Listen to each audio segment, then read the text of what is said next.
Part 14. My dear siblings. They share it all, warmth and cold, cool and heat, but now there is something she holds alone.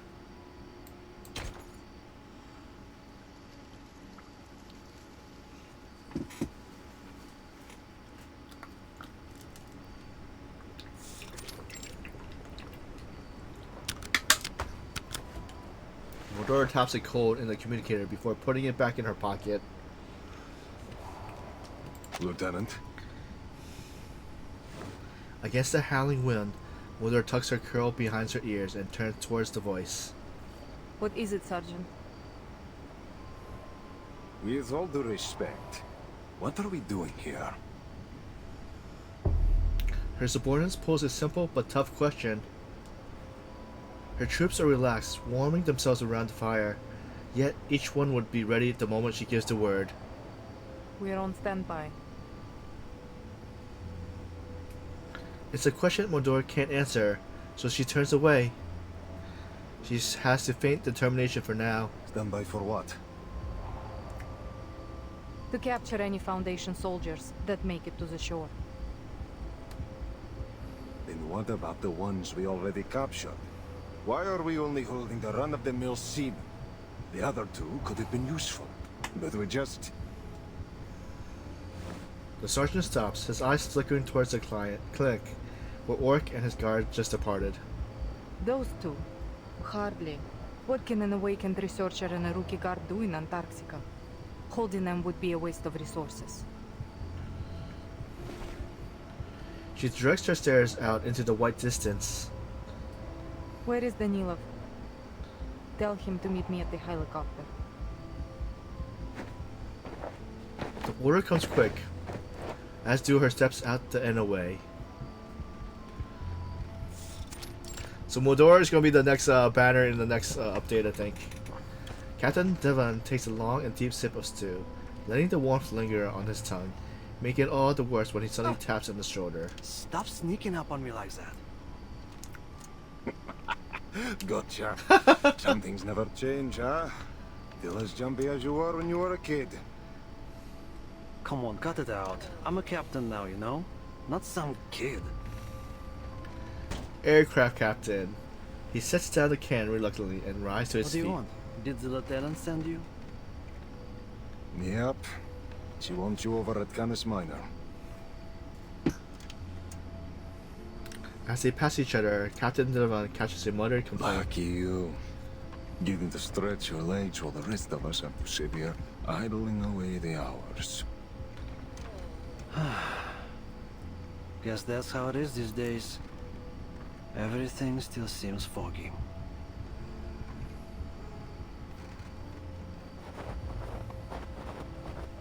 He takes 2 steps outward, and the sergeant matches him stride for stride. Tell me about it. I thought Brazil was tough, but this is worse. Sometimes it takes more courage to stick to a choice than to make one. I think someone might be struggling with that. You should know better than to doubt our leadership, White Gloves. The sergeant stops. Sure, but what if they start doubting each other? What if the Admiral's steering us one way and the Lieutenant another? You saw how the Lieutenant let that Foundation researcher go. Didn't that bother you? Silent lingers as the captain finds himself watching snowflakes settle on the boots. At last, he forces himself forward. I trust them both, no matter what.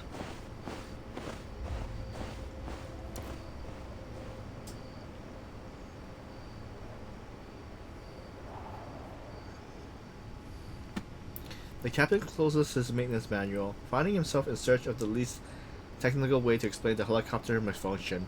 A urate issue might just be a pedal problem, you see. In this case, either the rudder pedal has loosened, which is affecting the responsiveness of the tail rotor, or the tail blades were damaged by the impact. I see. Let me take a look. She nods and climbs into the cockpit. From her tool set, she draws out a small arcane item. Что было, то и будет. A stream of glimmering powder flows from her tweezers into the detached knob. Beads of sweat forms and then evaporates into the cold air. This is more complicated than I thought. As the arcane skill fails to activate, she shakes her head and puts away the tool. I would be surprised if you managed to fix it in one go. Aircraft can be tricky. Took me 2 full years back at the academy to pass theories of flight mechanics, and even longer to really get the hang of it.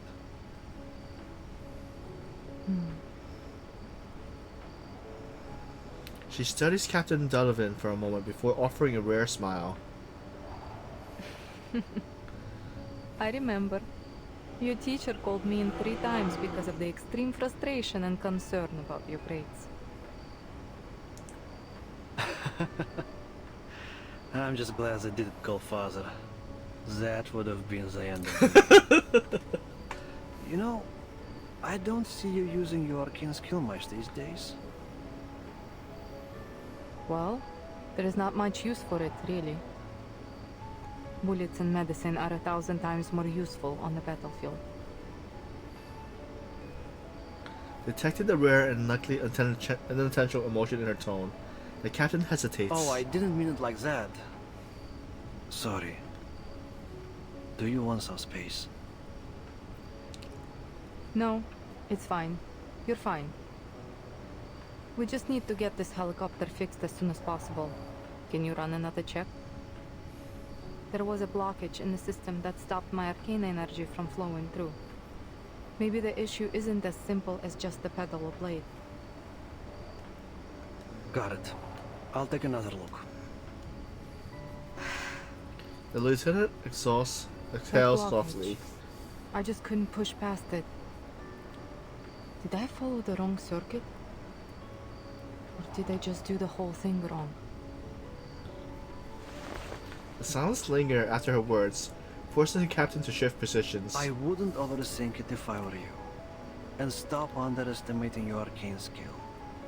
It saved us more times than I can count. Frozen prosthetics, broken casts, ripped tents. Hell, you've been fixing our guns since we were kids.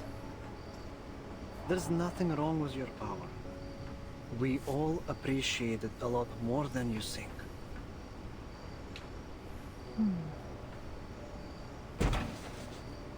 He wedges his bulk beneath the cramped seat, flashlight in hand, inspecting each wire and following it with his fingers. Did you get the adoption form when you were little too, Lieutenant? You mean the... Yeah. Mine came after my parents died in 1999. Even now, I still don't know what happened that day.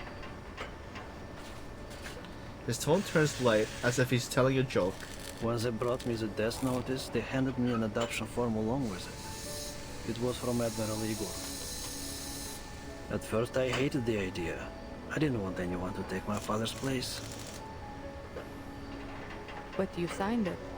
Otherwise you wouldn't be here. I did. Because I needed to know what my parents gave their lives for. And the man they fought beside. We are alike. Moldor keeps that thought unspoken, turning her eyes down to the repair tool. I've never regretted it. I'm proud of where I am, proud of everyone in this army. Not because we're the best soldiers Xenos ever had. I mean, I'm sure they definitely don't think that now. No. I'm proud because we're more than just an army. The captain's head disappears entirely beneath the seat, his voice coming through muffled and distant. We're family. We storm orphans grew up together, trained together, fought side by side. We trust each other like we trust ourselves. Hell, maybe even more so. He extracts himself from the cockpit, grease smeared across his face. Under the flickering gaze, Donovan drops his voice. I know Father hasn't told us everything, but maybe that's for the best. The less everyone knows about his plan, the better. But no matter what, I will follow you and the Admiral to the very end. Whether it's flying a fighter into the Foundation headquarters or waiting here until the spring. I believe in him. I believe that he can take us home. And I believe in you, sister.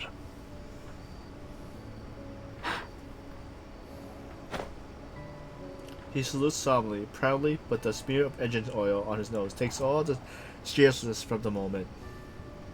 A long, unfamiliar tightness raised in Medora's throat. Thank you, Captain Danilov. Our current mission is to wait here.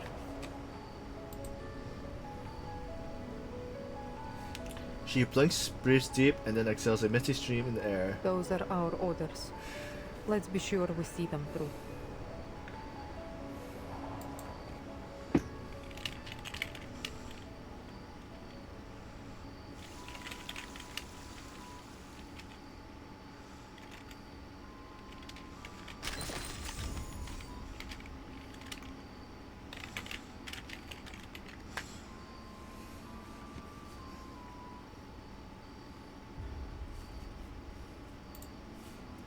In the Mouth of Madness. Part 15. The man often speaks the truth.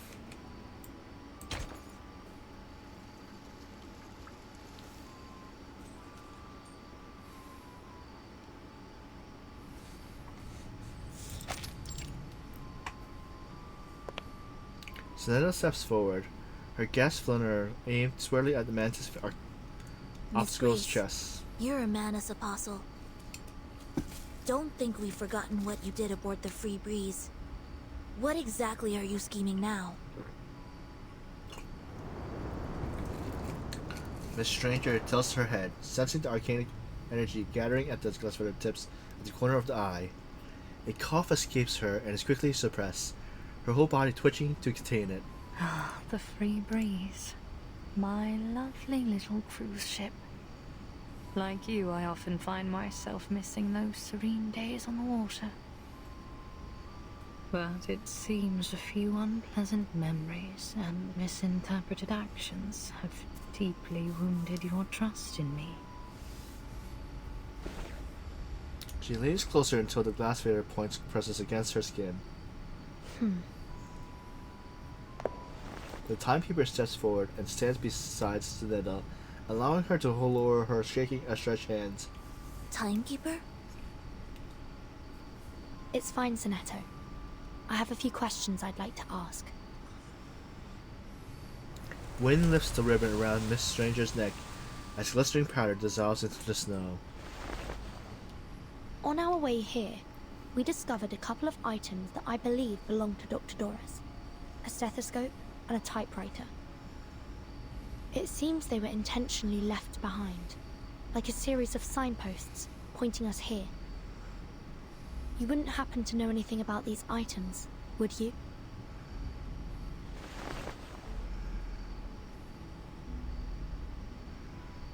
How about the powder we found on the typewriter? It's finer than snow and reflects the sunlight differently. It sticks to the skin and is bitter on the tongue.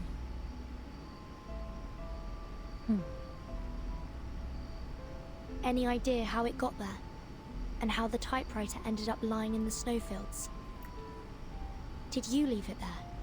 Were you giving directions to the Foundation's investigators? Come to think of it, that powder looked like the scales from a Lepidoptera wing. A butterfly. Or a moth. Huh! Moth! It's you, isn't it? You're the Foundation spy. A moth alights on Miss Stranger's fingertip, then flutters off with a barely perceptible twitch of her finger. I could provide you with a detailed account of the Foundation's phototaxis experiments if you need further proof of my identity. But we're running out of time. So she's a good person, is right? There's downstairs. Hold on, Miss Stranger, as she turns her face towards the ruins beyond. I'll lead you to the sanctuary. Dr. Doris, Miss Earth is already inside. Oh, and my moths have just brought some new information. Your human friend has also gone in that direction. With that, she turns her back to them and advances without fear. It worries yet realizes she sinks in the snow. The gate to the sanctuary won't stay open forever, Timekeeper. Shall we?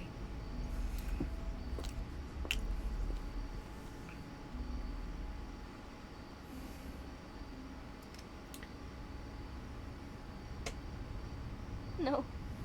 No. This can't be real. This is how it ends, isn't it? Oh, I can't do this. I can't do this alone. Sonetto, Miss Radio. Trudging alone through a purposeless labyrinth has never been Nanika's idea of an ideal scientific exposition. Possible cause of death 1. Freezing. Frozen solid with a bunch of unstudied samples clutched in my hands. Possible cause of death 2. Getting torn apart. Cold, sticky monster fingers sinking into my skin and ripping me to pieces. Possible cause of death 3. Killing myself before 1 or 2 can happen to me.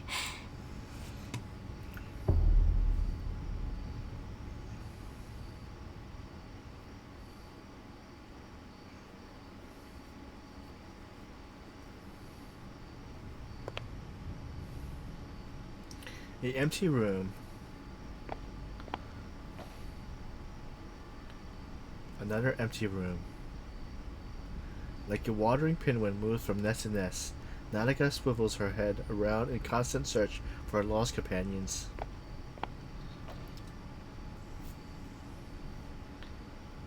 A break in her rhythm finally comes. This room holds life, yet the occupant possesses nearly brilliant copper here, nor an arcane suitcase. She drops into a crouch, tucking her legs in close to her chest, turning instantly from pinwheel to armadillo in her appearance anyway. Who was that? She summons every ounce of courage in her, forcing her head and vision up to the figure. Frida? Wait, is she still alive? The once bright parka in her memory has faded with the wind. Its dull hue mirrors the owner's new ashen demeanor. Nanika uncurls, half stumbling as she rises to her feet. Frida! Wait, or is she hallucinating? I thought you were gone.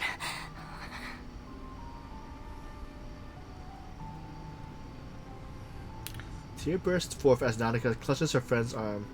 The survivor's glanced eyes rolls into focus.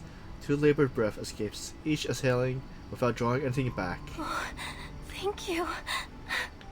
Thank you, Mother Spirit. Thank you for keeping us both in one piece.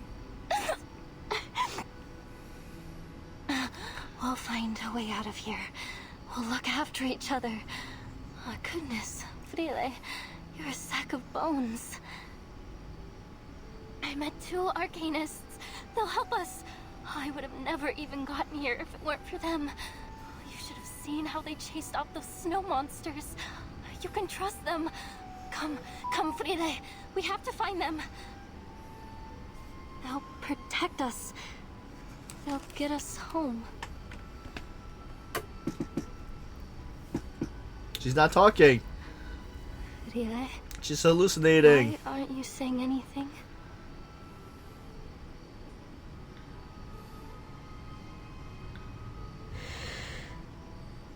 Freya holds her gaze at Nanika, letting out another ragged breath as she points to her own mouth. Can't you speak? It must be the cold. Yes, once we get back, you'll feel better. I promise. But looks like Natika strains to pull her up from the stone bed, but it feels as she's rooted to it. Panting and spent of her strength, she releases and spies the motion of her friend's foot as it cuts swerves into the snow. No. can't. No? Why? Frire, Frire, listen, I found it. The resting place of the Mother Spirit and the Rock of the Blank Era. Remember? I found lots of it. I found everything we came for. Freya holds her eyes on her once cherished friend, shifting into a devout smile. She wipes away the words, writing something new. Mother Spirit. Mother Spirit?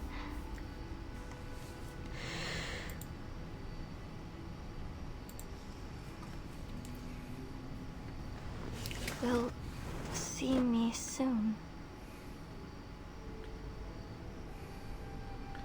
Freya nods with a smile, finger clenched on the pendant around her neck.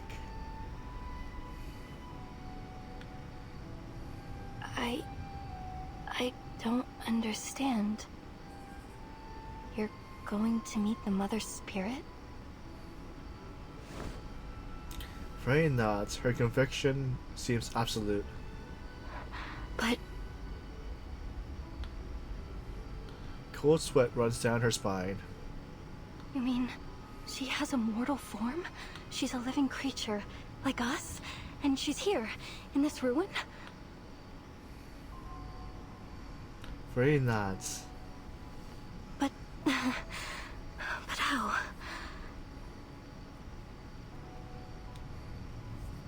Natika's blood surges into her limbs with sudden intensity.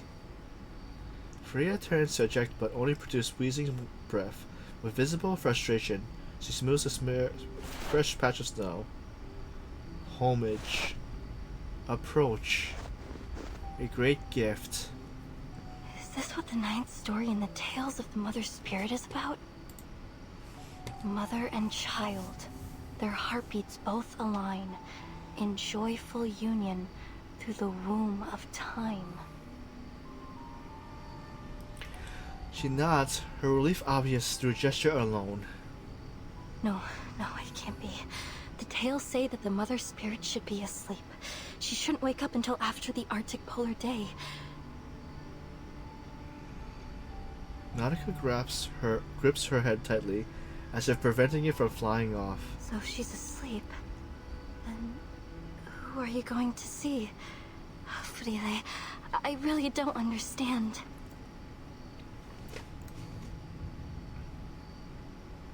Freya merely smiles. Hypnosis sets in, whether from this information overload or her beak coldness, and Natika crumbles once again. Really won't come back with me?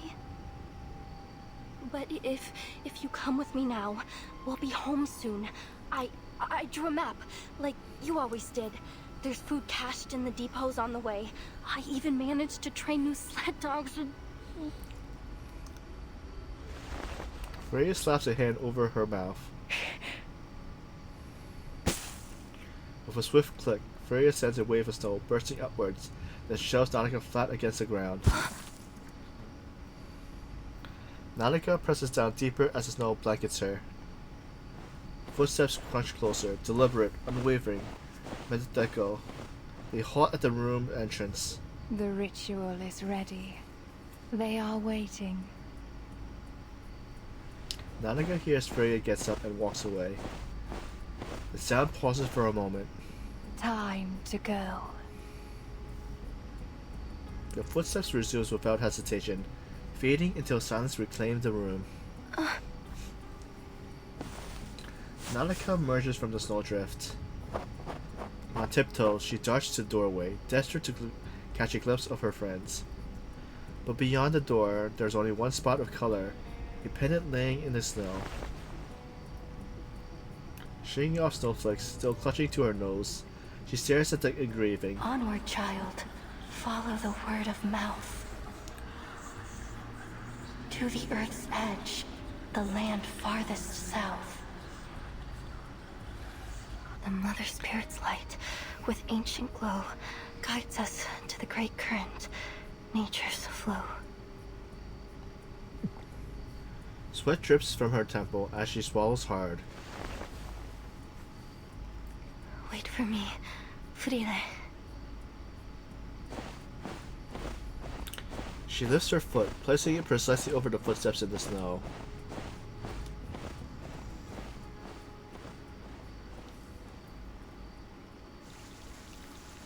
To be continued.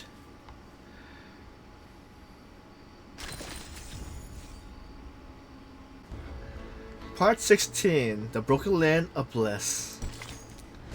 I strain my eyes into the abyss, but darkness is all I see.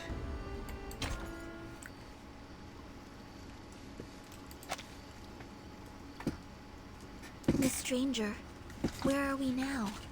Miss Amundsen is a human. If she's been caught by Manus Vindicte... Keep it down. We're in the tunnel to the sanctuary. It's the easiest path to follow, but also the most dangerous. Is that a lake?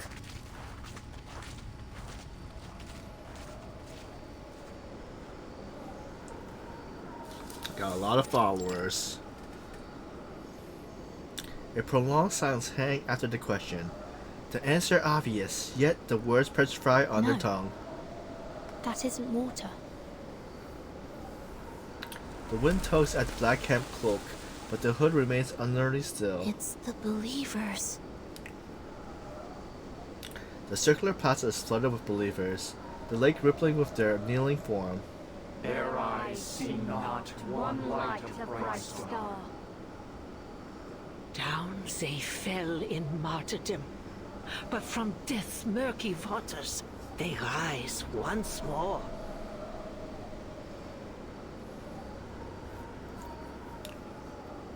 An older woman stands atop the ringed ruins, delivering fairy words upon the Children of frozen. the resurrected mother, lowly bearers of their mantle, let your bodies and souls be the means of their return. It is through their eyes alone that we may seize the truth of this world, for there is no inculcator but them. Black-clad believers chant hymns and utter with each wave of rhythmic power. Call their name, beseech their light. This the Mother's will manifested, the gate of ascension will swing open. Oh, what glory! Oh, what exaltation! A fiery voice erupts from the center. The gate to the sanctuary is at the far end of the plaza. Her fan points across the lake. But how do we get past all these Manus followers? If you look closely, Miss Sonetta, you'll see what they've become. Oblivion kneels and prostrate, every head held low. The resistance seems more and more Strange. mechanical. It's almost like they're in a state of unconsciousness. It's the easiest path to follow, but also the most dangerous. Whenever a sacrificial ceremony is held in the plaza, Animus has all the believers put on masks to ensure she has full control over them. Right now, there is only one thing on their minds: the ceremony. If we're careful and choose our route wisely, we can slip by them unnoticed. No one will see us except for Animus. What's the purpose of this sacrifice? To open the gate. They're taking a life just to open a gate? Miss Stranger keeps her focus locked on the elder conducting the ritual. We must take this opportunity to slip through to the sanctuary. What exactly do you mean by that?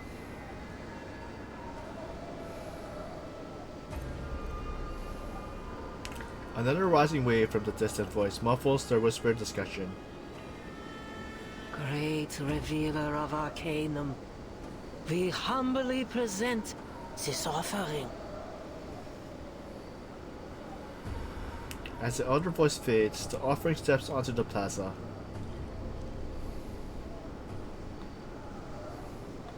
Though well worn, her attire betrays her former status. The offering is human? No. Not just any human.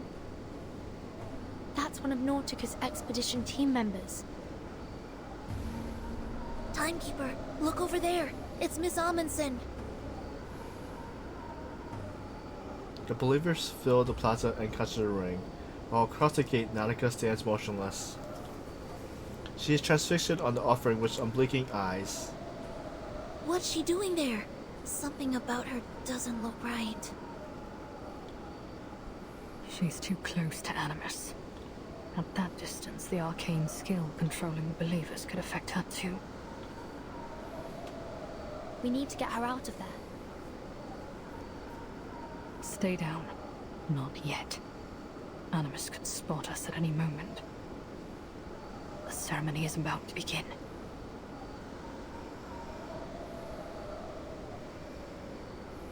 Praise them, worship them. Children of flesh, bear witness, for we shall bask in their radiant blessing. An offering taken, a gate opened. Through bone and blood let the gate fling open, and the path to ancient glory be revealed. Be thankful, you unenlightened little beasts, that the Mother is willing to take your pitiful life as their gift. What great mercy they show. The horrified vision in Animus' words is laid bare, yet Feria maintains her eerie smile. She walks towards the gate, nodding respectfully to the kneeling believers along the way. Then she halts just before the entrance. Her lips mouth inaudible words. Through the giant mother's bones a path is laid. In bloody pain, eternal life is made. It's just like in tales of the mother's spirit. Freya drifts her eyes, rolling over the scene until they seize on the sight of her former companion.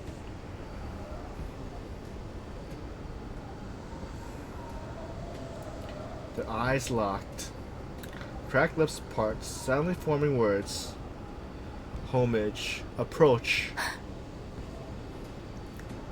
A great gift. You really are going to see her. The mother spirit's light, with ancient glow, guides us to the great current, nature's flow. The ninth story in Tales of the Mother Spirit. It happened in that season on that day. The children found their mother at the gate. With offerings, the finest of their art, they paid her homage with a faithful heart. And in return, their reverence repaid. By her great gift, her children were remade. By her great gift, her children were remade.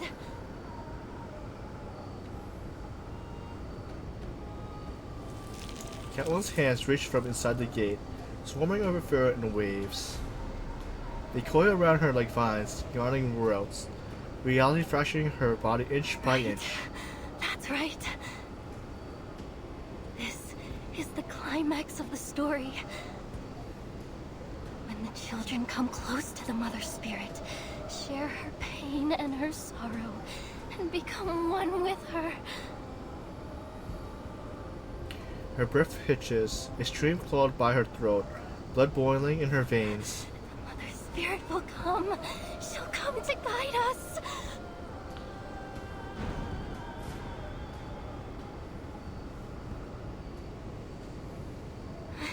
She'll come to guide you, Friele.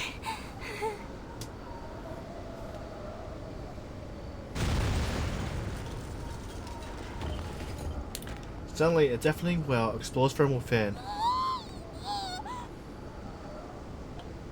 Freya crosses the threshold, and a shriek tears out from her stirring chest.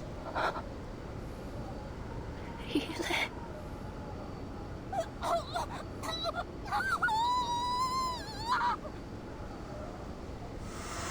The screams echo across the span.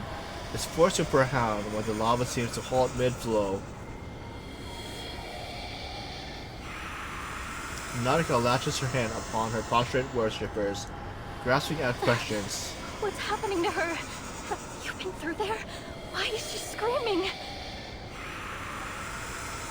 Her questions are met with a devotion's void.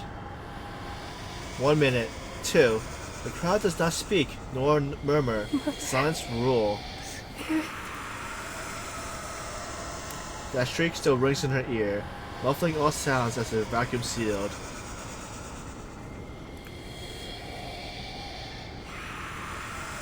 The believers are unresponsive, unspeaking, unbreathing. The shriek fades in a dull tinnitus. Amos taps her longbow on the ground, shattering the silence. You humans should be grateful, flawed and pathetic as you are, yet nonetheless granted access to the gate at the mere cost of your tongues. Deeper is her sin than our cleansing could purge, greater her crimes than our judgment could meet. Yet, in their boundless benevolence, the great Mother of Resurrection has seen fit to accept her. May the Guiding One return to us and restore this world to the ancient order. May the Guiding One return to us and restore this world to the ancient order. And then it shakes her bell, and at cue, the entire colonel erupts in synchronous cries, head bowed. Cleansing. Judgment? What are they talking about? Animus sways her bell. The spectator becomes a wild dance. And the chant resumes. Their eyes see not one light like bright star. Men's past ways are shaded by their shame. Barefoot, Anna circles the center, fully lost in moment. Is that the whole ritual? She darts her eyes around, searching for some purchase in her whispered questions. Where's Frile? What's behind the gates? And those hands? What were they? Is she really with the Mother Spirit now?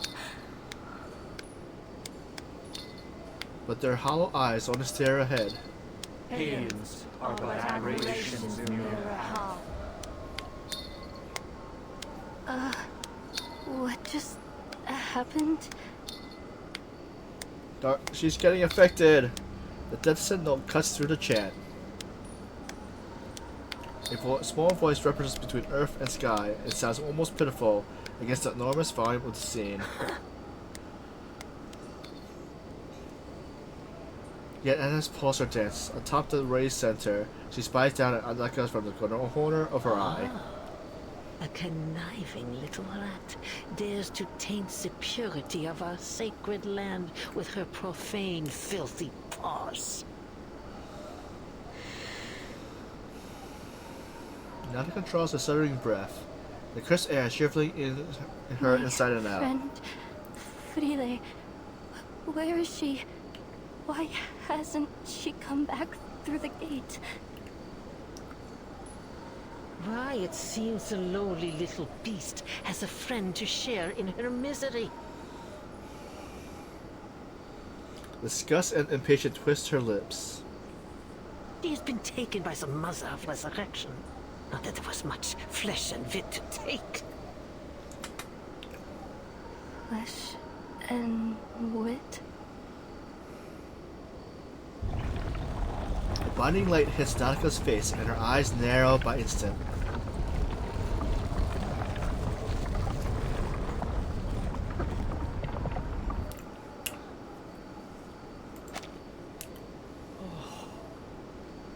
Praise them. Worship them, children of flesh.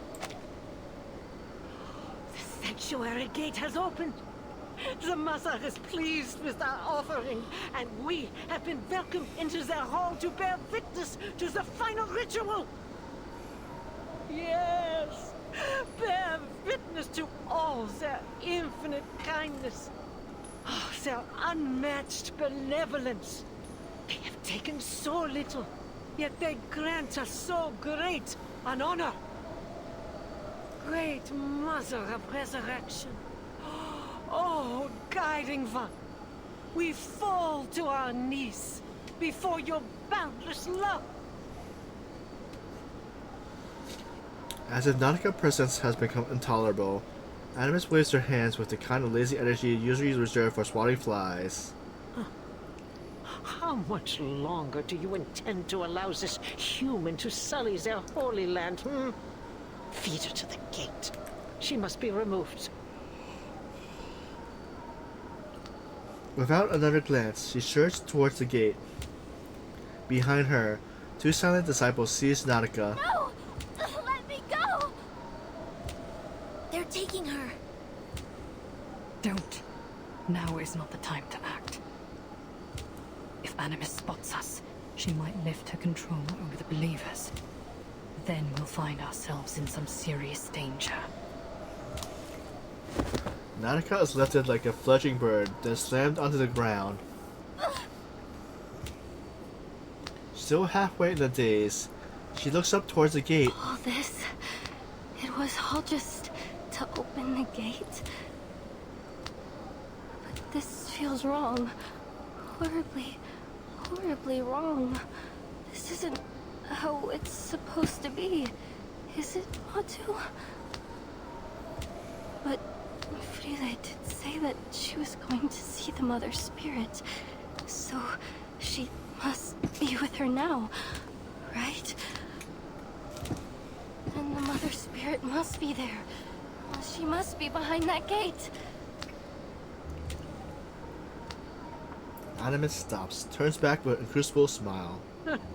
Mother Spirit. What nonsense are you sputtering?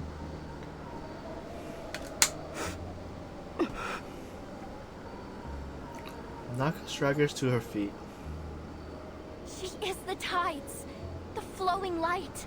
She is the rocks and the soaring partridges and the swooping peregrines.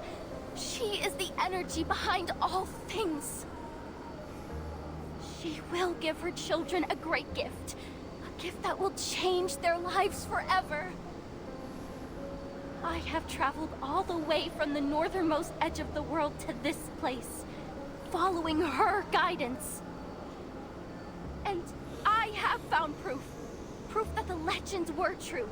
Proof that she is here. Ah, I see. Animus strides towards her, long bow tapping once again on the ground. Mother Spirit.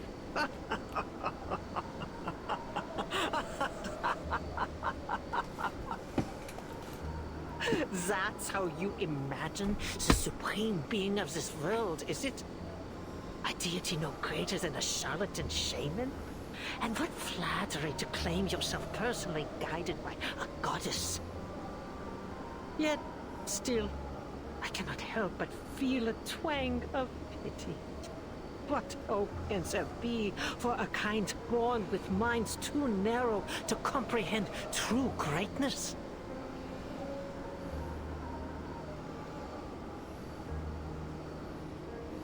An inescapable predicament indeed. Before you are thrown to the gate, allow me to share with you a fragment of truth, so you may die knowing what you've served. Arms spread wide, Animus shuts her eyes with a sick devotion. There is no Mother Spirit. The great Mother of Resurrection has cast their eye upon the earth from time immemorial. And Artica has ever been the sanctuary of Manus Vindicte. Here we serve Arcana, the only and eternal mother of Arcanum.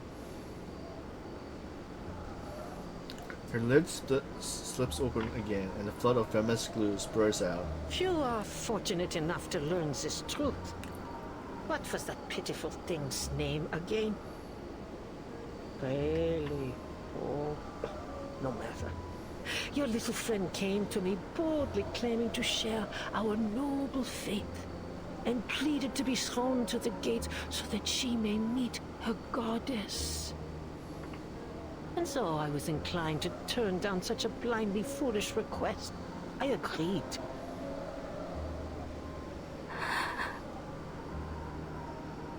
She must have been ever so disappointed when the flesh dissolved from her bones and her body melted into naught but a lump of flesh behind the gate. Oh, that screaming and crying. Oh.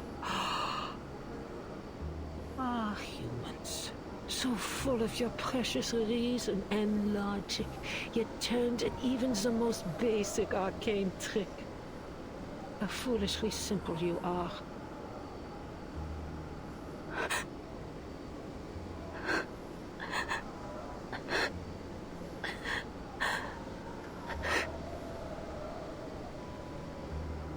Animus laughs, the shock and agony on Nautica's face as expected. Anticipated. Yes, that's the look. Confusion, disbelief. It suits your kind perfectly. What a miserable blind existence. Scurrying about in the dark, unseeing, unperceiving, your limited, darkened minds blind to the spark of enlightenment. A creation forsaken from its inception. You could never wield true knowledge. Yet still, you have brazenly infested every corner of this earth, claiming that you would uncover all its mysteries. Such ignorance, such arrogance. Rage and precaution accumulate too much and too long, like a last bank of snow waiting to fall in the avalanche. How could you possibly grasp its secrets? How could you catch so much as a glimpse of the greater existence in the barren tenebrosity of your minds? The enormous twisted gate pulses as if it matched her statement. A movement somewhere between convulsing and retching.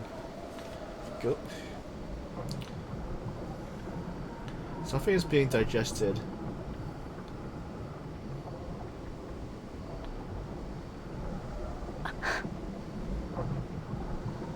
From beneath the gate, strain of crimson slime creeps out towards her. Is that red algae? The algae surges below and beyond her, bleeding over the white rock. With every inch in advance, it colors decay. Scarlet, maroon, brown, black. Red and black algae sprawls across the ruins in tangled knots, the tendon creeping towards the glacier beyond. Blackened arteries pumping and pulsing over the land. There's black algae here too. No, So she was eating. no, I ate them. I was eating. No.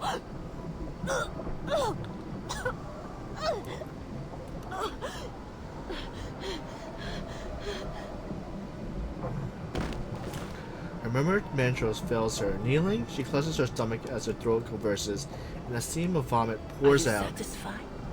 Has this great gift satiated your curiosity? Anna steps on the soft, frigid algae. That familiar chewing sound grates against Nautica's mind. Has realization finally dawned in your darkened mind? Your friend is gone. She will never return from the gate.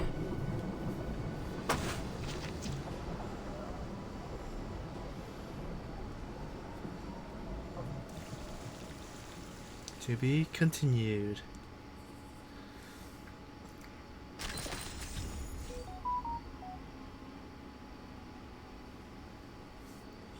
The owl, Minerva? The owl of Minerva. All she wants is to stand in the light forever.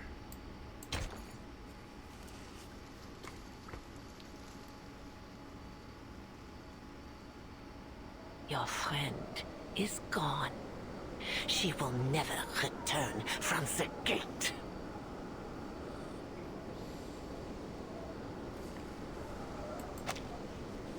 Her eyes twinkled with pleasure, drinking deep from tears running over Nautica's face. Still held under the arcane skill, the believers remained frozen in place. Now!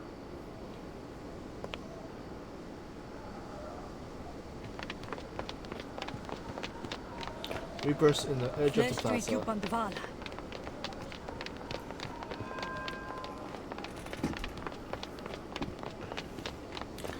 Miss Stranger charges towards the believer, her fan spell dazing the gate guarding apostle, just long enough to reach the back of the Through the tomb. gate, timekeeper. We can't just leave Nautica here. Sonetto! Eres subito sera.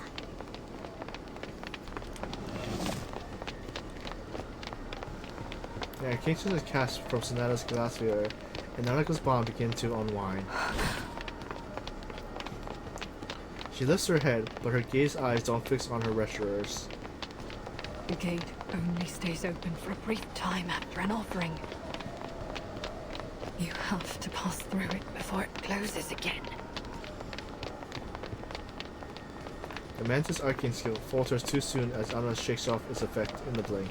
Come, Nautica. Half-conscious, Nautica is tugged towards the sacred gate, the waving vision briefly pausing over the blue neck ribbon as it flutters in the distance. Why am I not surprised? She sneers. Sie musste mich leben lernen oder sterben lernen.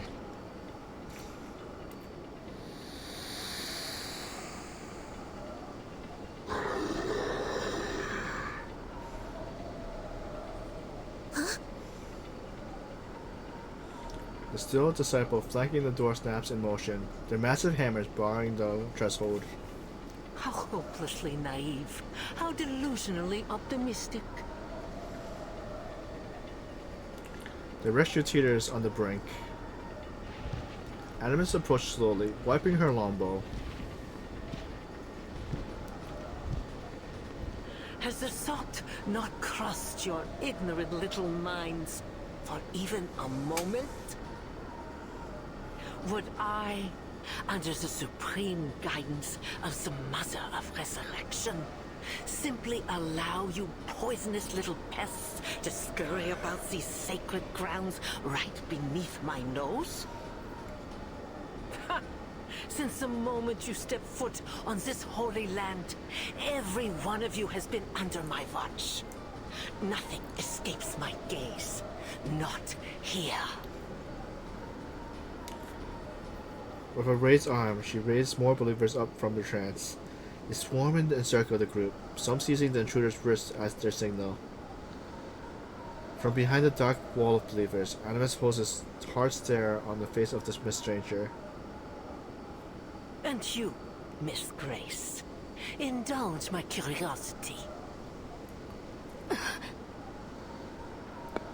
Animus closes in, halting just before the intruder, letting her longbow tip rest by Miss Stranger's feet. That noose about your neck, is it simply a choice of fashion, or a reminder of the precariousness of your situation?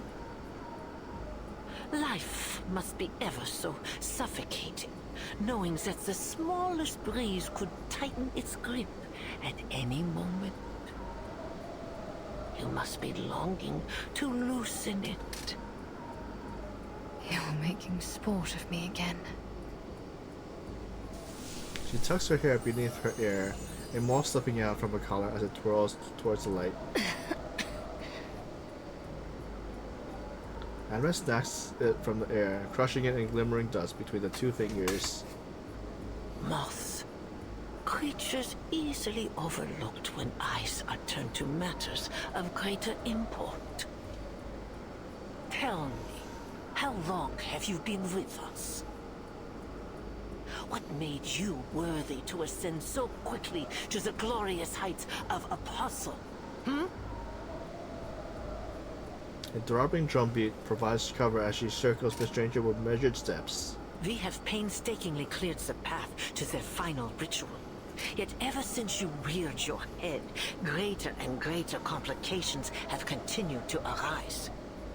Do not take me for a fool, girl. I know treachery when I see it. You were lucky, taking Mr. Forget-Me-Not's place after his expulsion over his alchemical failure. But fortune can be fickle, don't you think? You need no reminder that the trial of the Guiding One is not to be tampered with. Those who sow discord will be silenced forever. You've fallen. Your ladylike visage cracked. I can only imagine how strenuous the fight against their will must be in the face of your waning willpower.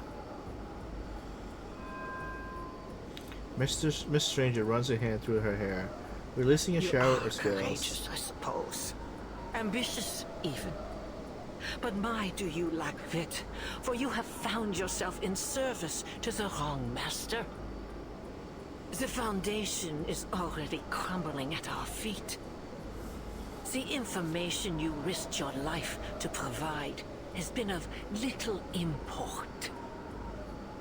At this very moment, the Foundation's fleet is stranded off the Antarctic coast, and the only reinforcements you've received are some arcanist children and a human.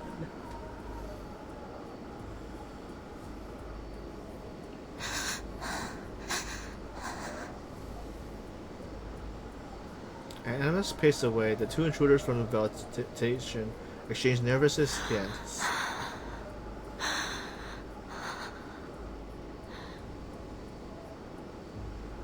Both pairs of eyes settle on Miss Stranger, who lowers her eyes to the crowd.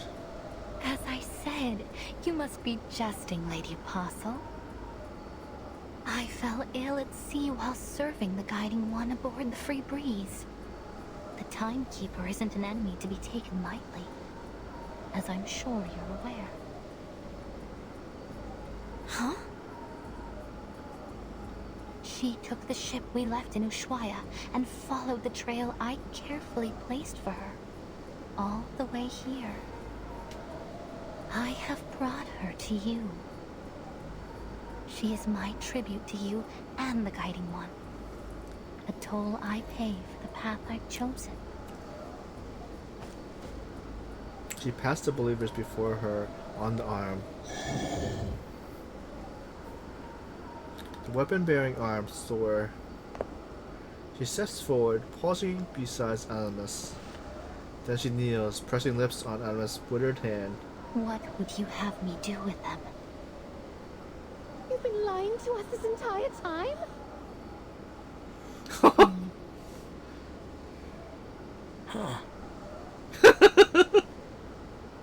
Animus lingers on Miss Stranger's youthful face, weighing the truth of her alliance. What did I say about heirs and graces? It'll take more than a kiss on the hand and a few hostages to prove your loyalty, girl. She offers up her longbow, guiding Miss Stranger's hand to the string. Go on, end them. The Great Mother will be quite pleased to see their enemies dealt with.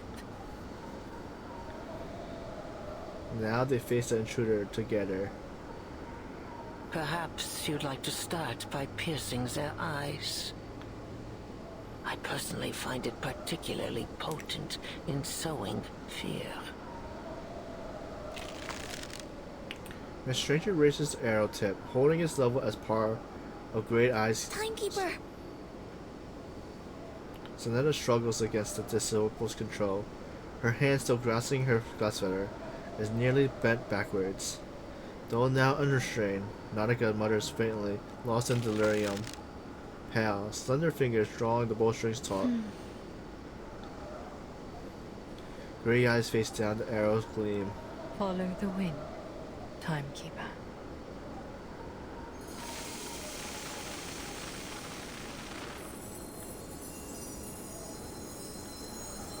A forceful burst of snow erupts as a swirl that covers the plaza, a dazzling whiteness blinding every open eye.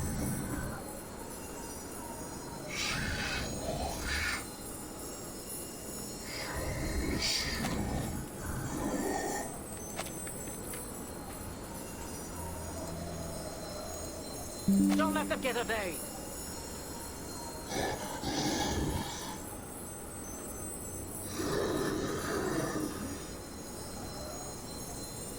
A swirling tide of moss comes next, thick enough to blot out the sun, wings settling over every mass.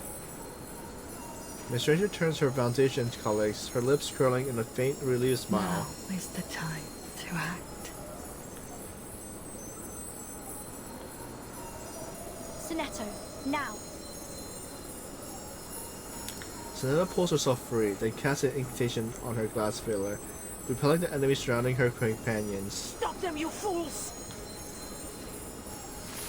Animus cries are suffocated in the moth-filled air. Countless wings beating in an audible flutter, reflecting the hinterland's eternal sunlight, washing the world in blinding whites.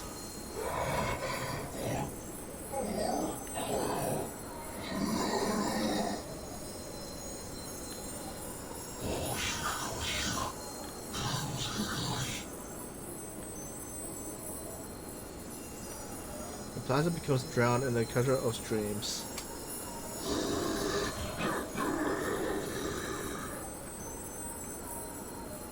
How could you pull such a thing from that feeble body of yours? Just how far are you willing to go in service of the Foundation?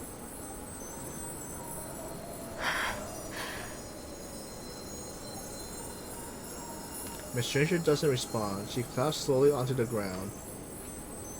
Moths descend one by one upon her motionless body, encasing her piece by piece in an immobile cocoon. Out of the corner of the first elder's eye, she is seeing three figures flash towards them. The girls stand hand in hand under the glaring light, already leaping towards the dark gate. On the count of 3. 3. 2. Oh.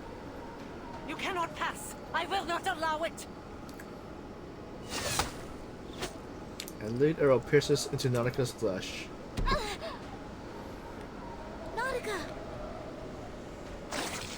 Blood soaked through the legs of her trousers as Nautica falls before the gate. The Mantis Espaso incantation strikes down whole sheets of moss as more and more believers swarm I forward. need only the timekeeper. Dispose of the rest.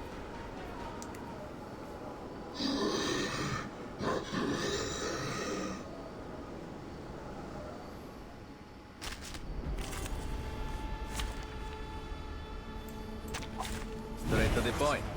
I like that.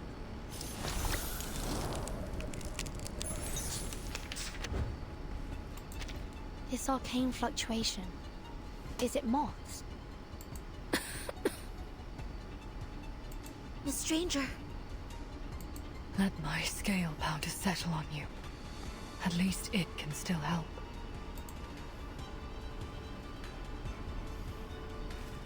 Into the darkness. Target, we're confirmed. Wait for the right moment. Non voltarti indietro. Eliminate target.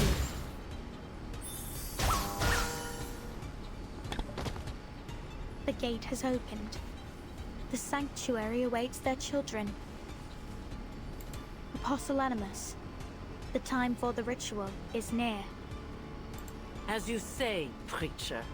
Who's the preacher? You heard the preacher's words.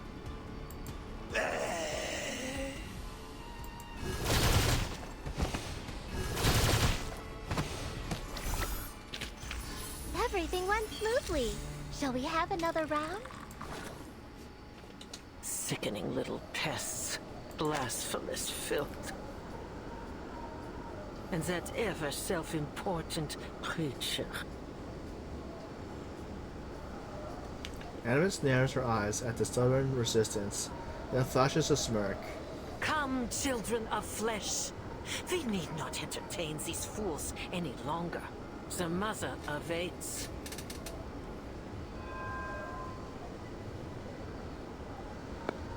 Her longbow taps the ground as arcane light floods the plaza in eerie blue. At her command, the Mantis believer advanced like a long-awaited avalanche, layer upon layer closing in, yet none spare a glance for the intruder. The crowd presses among Almas, who stares back at the intruder with unguised contempt. Then she sets a foot into the sanctuary gates. Let this meeting be our last, heathens. The blinding light fades and the plaza is empty. The rushing tides of black is gone. Each and every believer is followed by Apostle through the gate. The gate. It's closed. Miss Stranger exhales a long breath. We missed the window. All eyes turns forward the deserted plaza, now stirred with a chilling aftermath. And it'll only open again When we make another offering.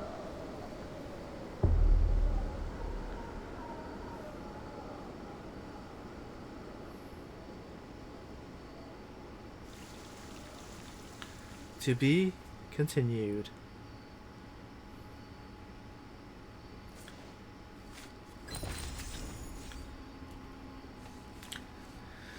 Part 18, to the Skylark. Goodbye, Matu.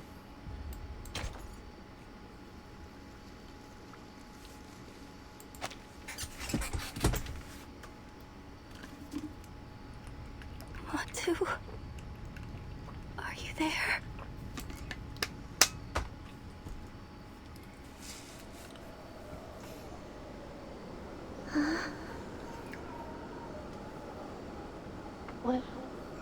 What are you suggesting, Timekeeper?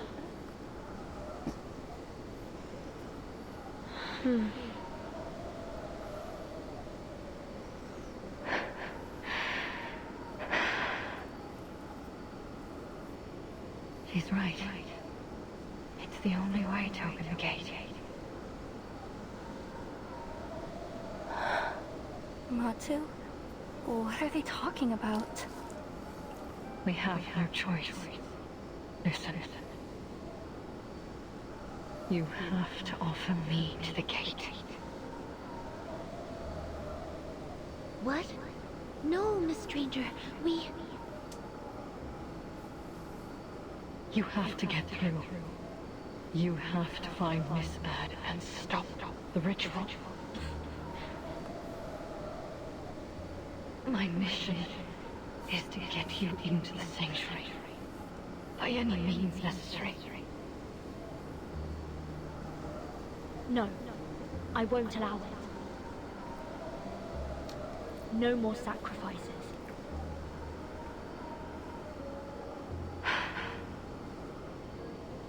Have you heard of the lungfish? What? It's an amphibious fish found in Africa.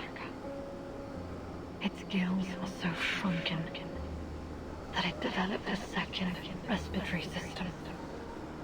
Lungs.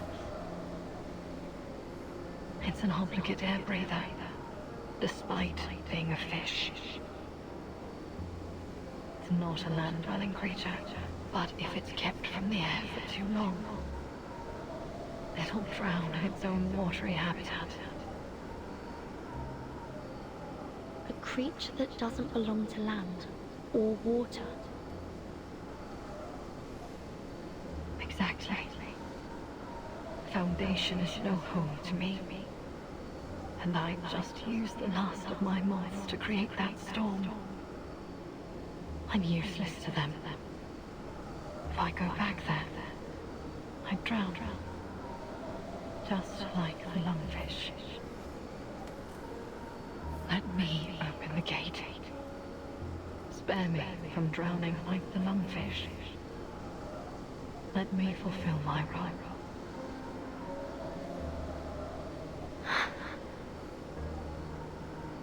It's a big world, Miss Stranger. There will always be a place for you. We'll find another way to enter the sanctuary. Miss Radio, could you get Mr. Ulrich on the line? Perhaps he has another lead. Matu, do you hear them? What are they planning? What should we do? Should we join them? Matu? I don't... What's wrong? Why are you so quiet? Sing to me. Speak to me like you used to. Hum another verse of the Mother Spirit for me. Why don't you guide me? It's because you were never there for me in the first place, were you? Huh? Miss Amundsen?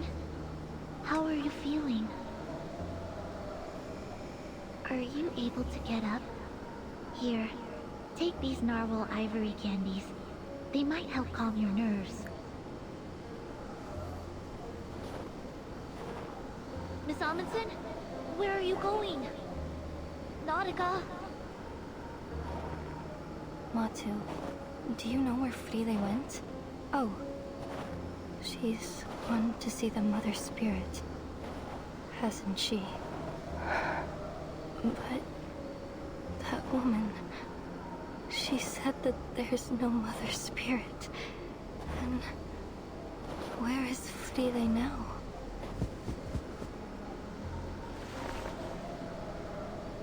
You forgot your pendant, Frile. How could you leave it behind? It's so important. It's...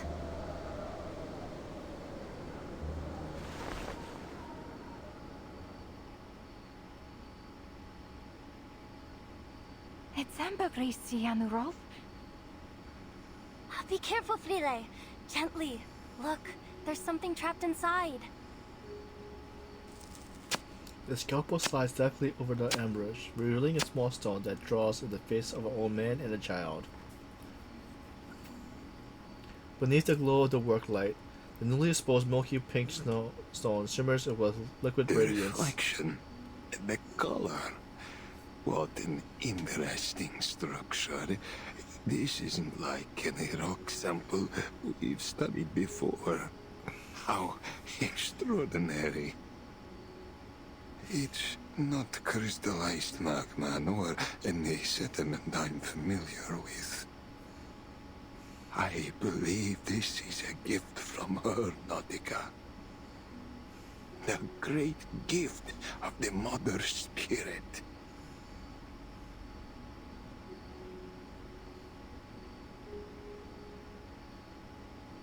The girl's fingers close around the pendant. I just said that it's a gift from the Mother Spirit, Frile. I bet Antarctica is filled with all kinds of secrets about this little stone. The harvest bounty mankind's blessing be.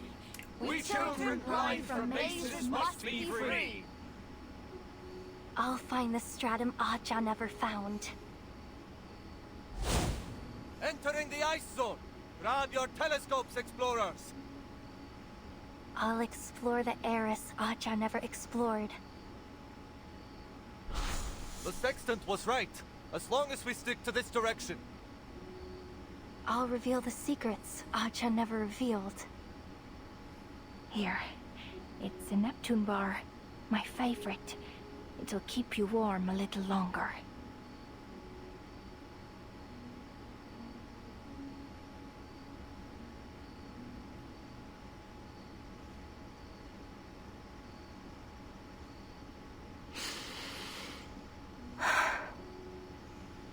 I've never shown you this little piece of rock, have I, Matu?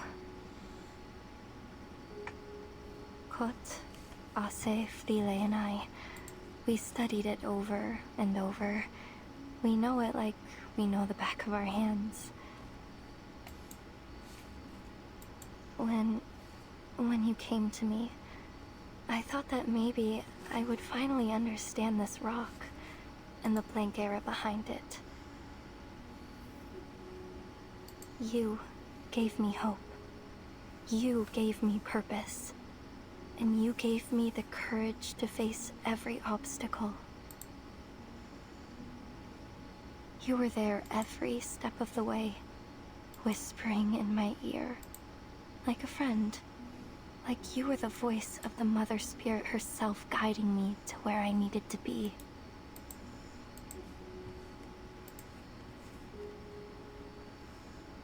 But now we must part ways.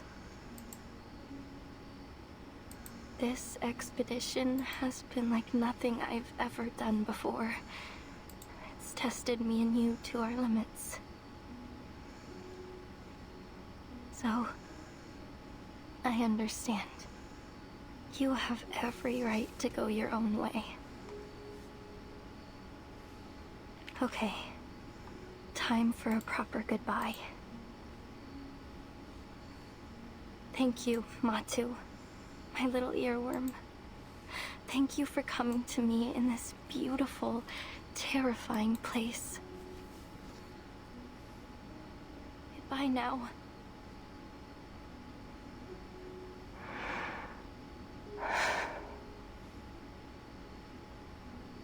Even if you were never real. Just like the Mother Spirit.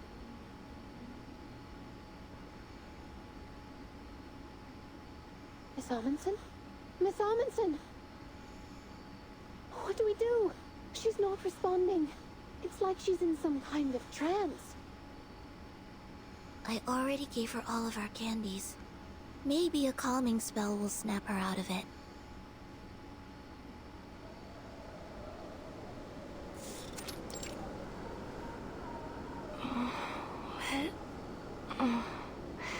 What's everybody doing here? Nautica! Oh, thank goodness. You were caught in a trance. You weren't responding at all. What's happened? The gate's closed. We're trying to figure out how to get past it without resorting to that. Miss Radio is currently trying to reach Mr. Ulrich, so we can come up with a plan of action.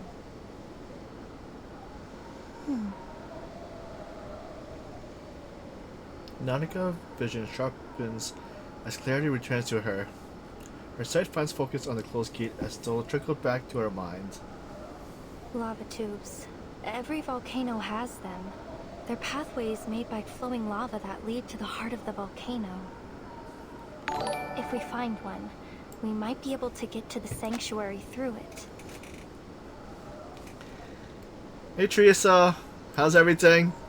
Did you finally finish the story? Or... because I saw you on part 25. Is there more than 25 stages? Welcome in, Raiders.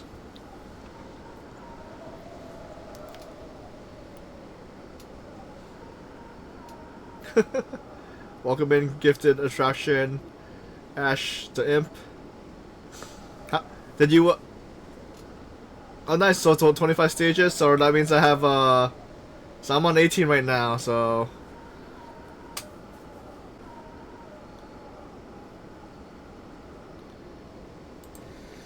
Not very likely.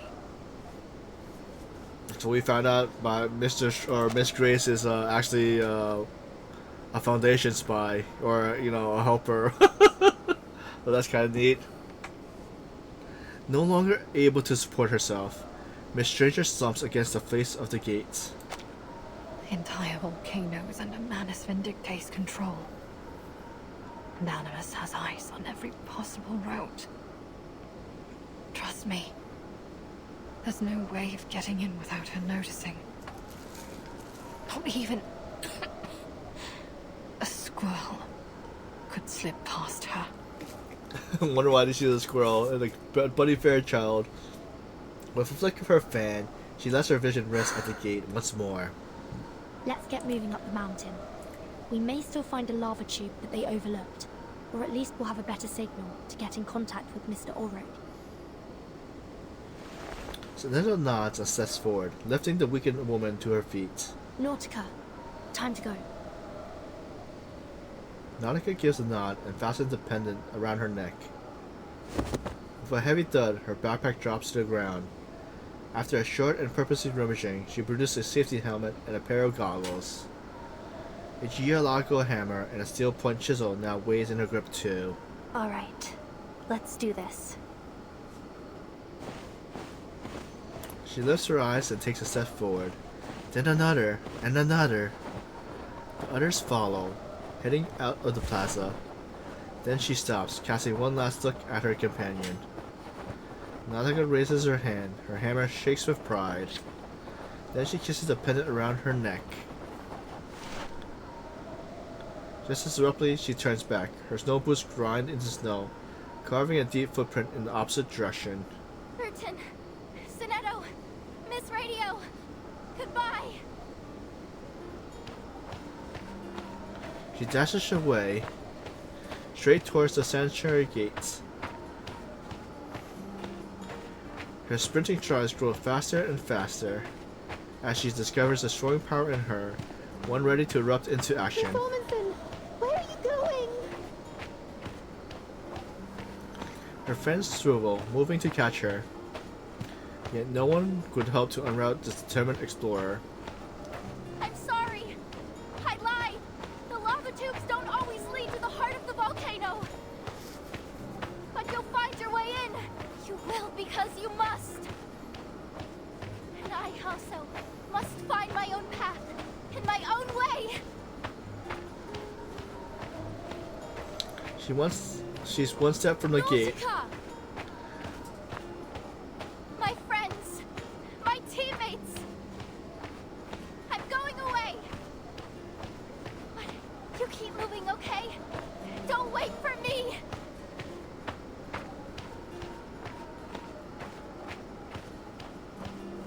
No, Nausicaa, come back. The pendant swings forward with her movement, cutting a decisive arc through the air. She leaps up, fixing her eyes ahead. What's inside this ambergris, Aja?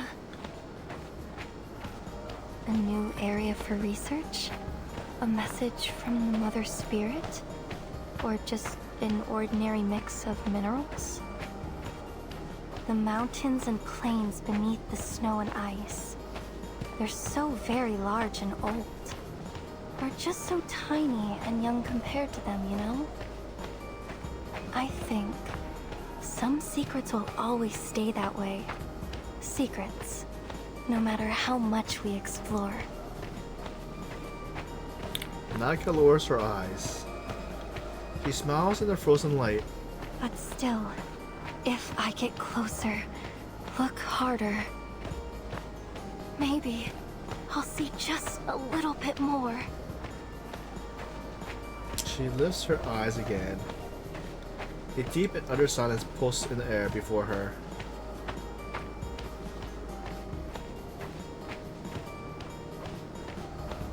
Aja, I see it now.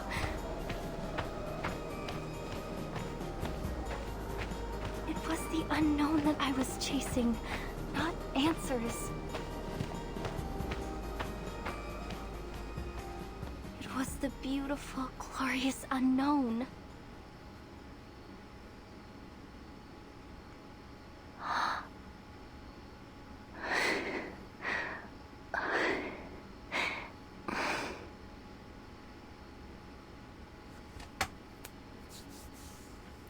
One heartbeat, the world stands anew.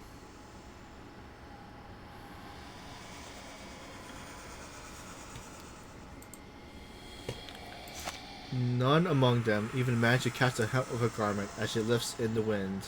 Don't!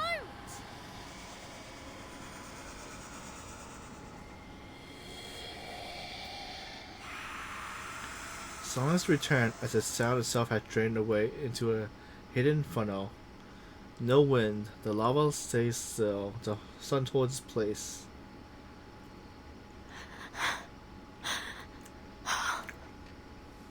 The gate!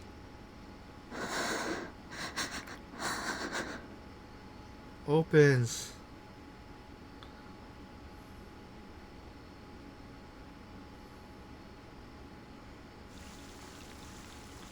To be continued.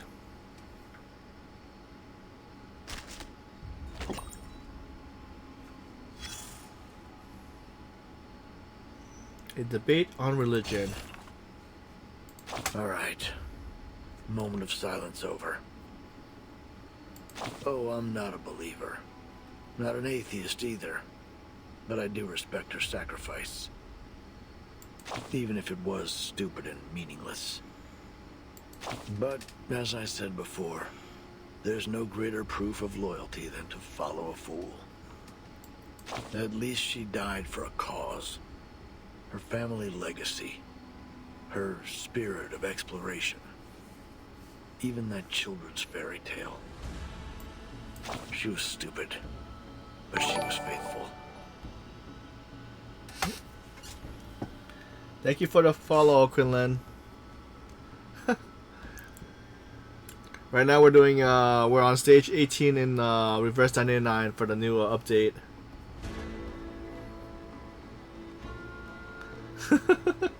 How's your day? Are you also playing the game also?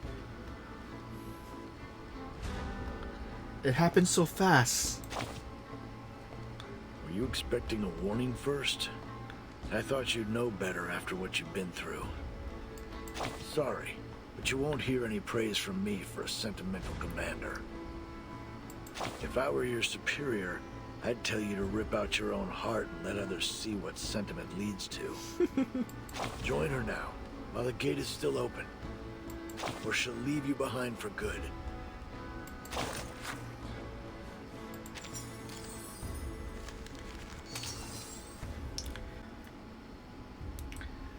So stage 19, same road, different destinations. Poor souls, so eager for salvation. Where will you go now?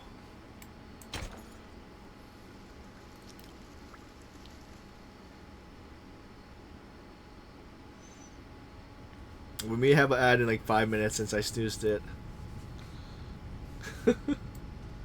The way he came, not having marked return, was difficult, but human step untrod, and he still on was led, but with such thought, accompanied by things past and to come, lodged in his breast as well might come recommend.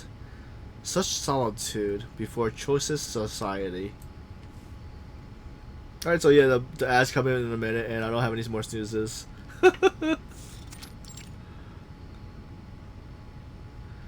In a place as silent as a tomb, even the slightest motion can feel like a crashing wave. The gate has opened once again. Then it's time you made good on your word, preacher. Wait, Preacher Sophia? The preacher withdraws her gaze from the distance, fingers hand over the idol at her chest as she returns. The stage is set. Apostle Animus is ready to preside over the ritual. But the mist has only just begun to rise, Admiral. The Foundation's fleet is still threatening our coastline. I'd expected you to be busying yourself with wartime affairs.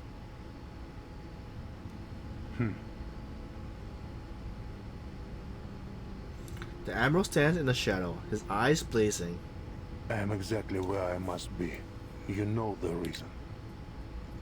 My men have fought from the tropics to the tundra in service of our pact. They have endured enough. It ends today. That is a cost you should have anticipated when you entered the pact. Anticipation is not the same as endurance. He remains silent still. Now the final piece has fallen into place, and we have done all they asked of us. It's time that you fulfilled your promise. The boon for my army. The preacher studies him, as if weighing his contribution. After a moment, she nods. Very well. As we agreed.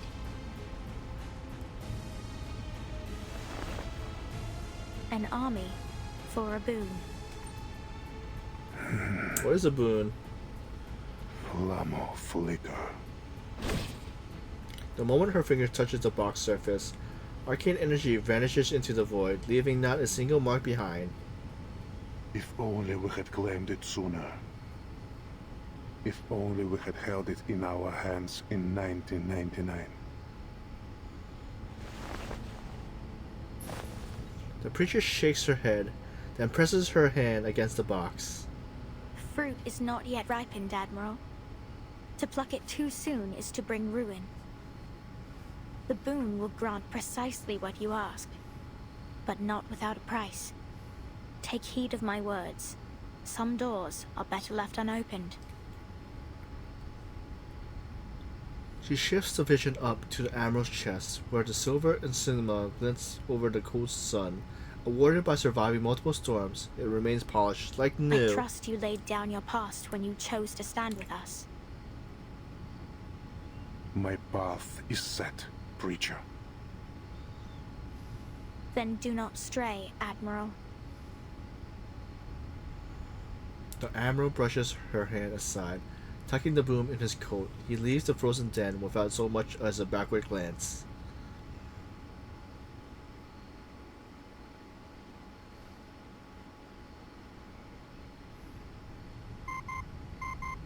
The communicator crackles to life. Admiral, The pact is concluded. understood. What are your orders? Proceed to the next stage.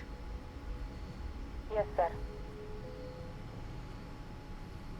The one on the other end of the line breathes evenly. But may I first request permission to attend to a personal matter? A personal matter. He lets out a soft chuckle. Permission granted. Do as you see fit. Thank you, Father. The call ends. The Admiral looks down, rubbing his colorless palm, every bump and skip familiar. As familiar as each of his children.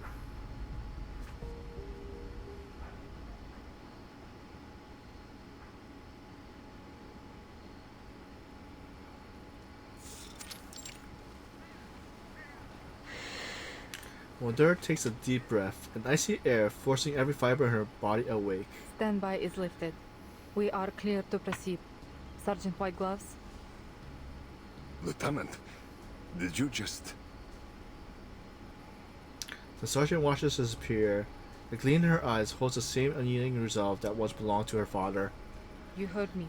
Eliminate the Manus spies. Prepare for immediate evacuation. Comms. Block all intercepting Manus signals and get Telime on the line. Where is Captain Danilov? Here, Lieutenant. And I have good news.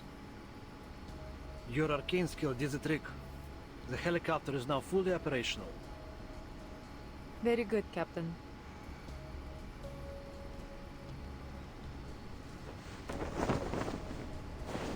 Returning the captain's salute, Mondura marches through the snow towards the helicopter. This is the path we have chosen. There will be no strain from it. Time to find out whether we are the idiots or the ones to leave victorious.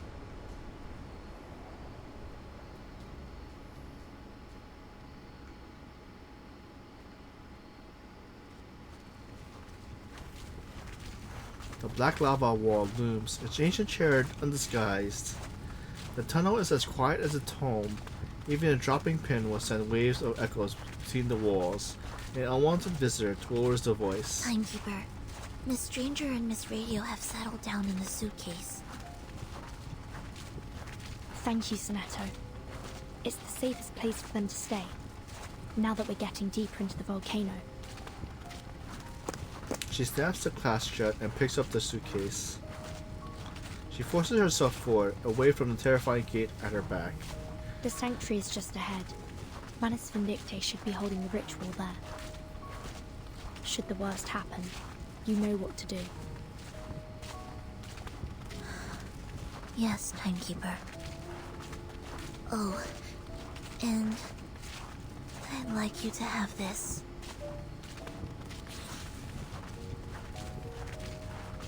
The crumpled hand-drawn bears deep red markings. Old records now interlaced with fresh intonations. The smack, soaked with noticeable sweat and tears, has the last found the promised land, but in a way no one has ever hoped.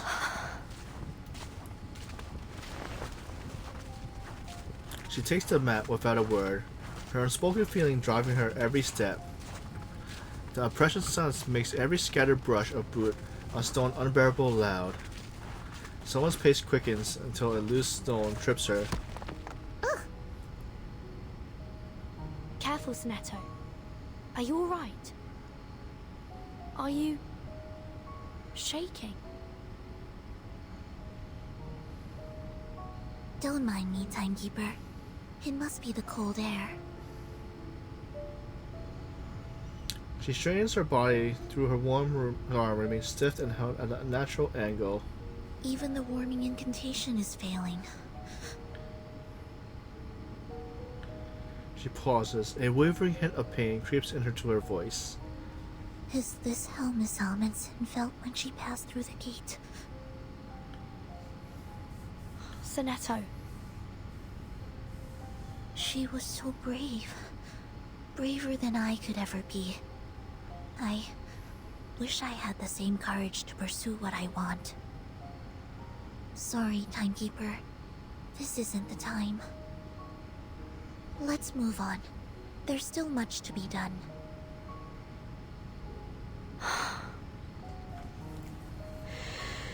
With a deep breath, Sonetta suppresses a shaking in her words. We must turn our eyes to the supreme mission alone. Muttering to herself, she takes another step forward. The ritual must be stopped. Shall we go, Timekeeper? Yes. The sound of Furry's footsteps raises again. This time, it's met with an echo from the far end of the tunnel. Footsteps come to a sudden stop, the ring of metallic ornament lingering in the air. Miss Sophia! The air hangs stagnant in the dark space, yet the preacher's shadow dances broadly over the stone walls. Sonetto.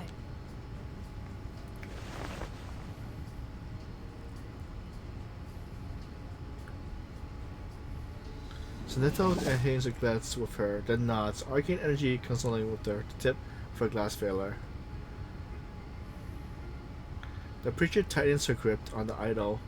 A radiant surge forwards from it. Diorthositos Falma.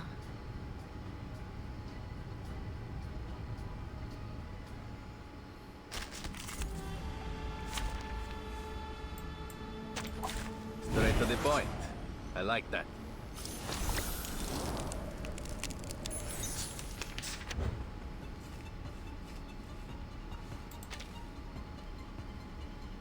Is that a fairy? Into the darkness. Wait for the right moment.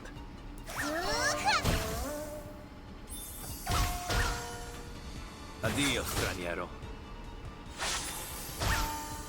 Liberato dal fratello. That was your last chance. Che la morte ti dia la pace che cercavi.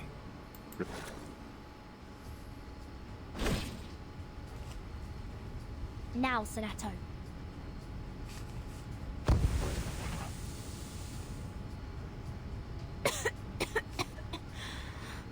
What?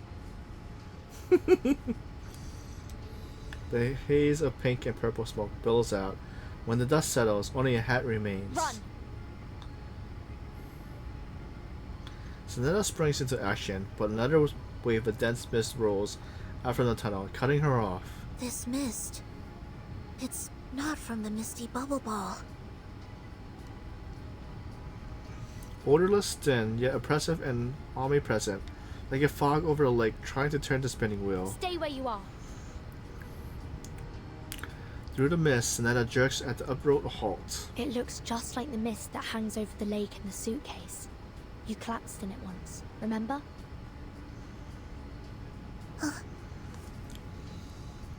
You cannot escape. The black mucus surges forward again, chasing after those attempting to flee. Premia sereno intenso ad infinitum. The arcane skill intercepts the creeping black. Sonetta steps in front of the preacher, her glass veil gripped tight. It seems this is the farthest I go. Timekeeper, go on without me. I'll hold her off. A final glance is exchanged before she disappears into the thickening mist. If you want to stop the Timekeeper, Miss Sophia, you'll have to get past me first.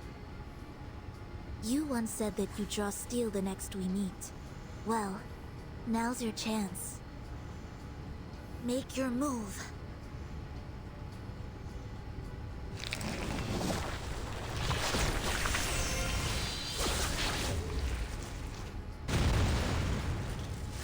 The glow of arcane skill collides with and flickers out in midair, over and over. Miss Sophia, to this day, I struggle to understand why you chose to stand against us.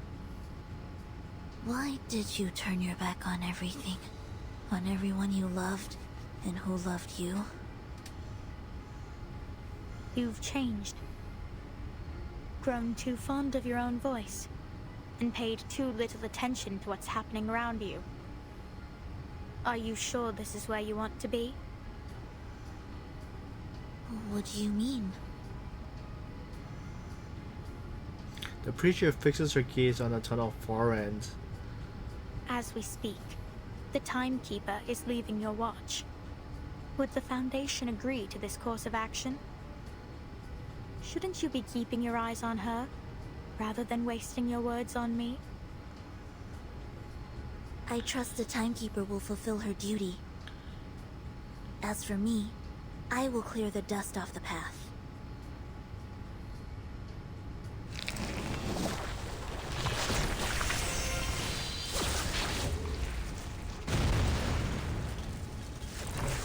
Every attacking gleam is caught and devoured by the vicious liquid surrounding the preacher. Yes, Nada keeps trickling on her vascular in midair. I have the same question for you, Miss Sophia. Is this where you want to be? I saw how you fought on the island. Your arcane skills aren't at all like the ones you used back then. You've changed too. Something new has taken root and choked your old faith out from you.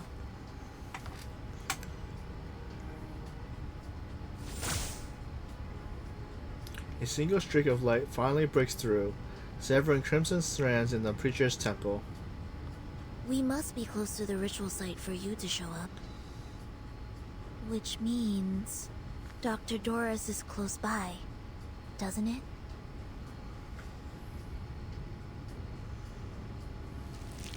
Sophia steps forward to meet those silent, resolute, unyielding eyes as the surging black mucus solidifies and the impenetrable wall again. Miss Doris came to us, led by nothing but her own purpose.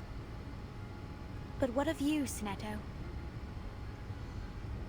The preacher raises a hand. A little idol sways gently across against her chest. What's your purpose in all this? Oh, it's getting dark.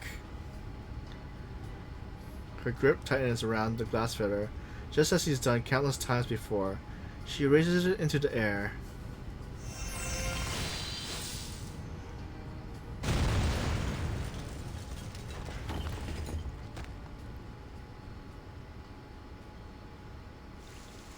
Alright, to be continued.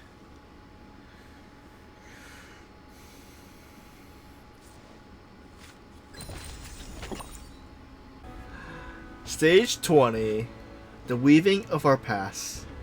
Go and seek the Golden Fleece in the land of endless peace.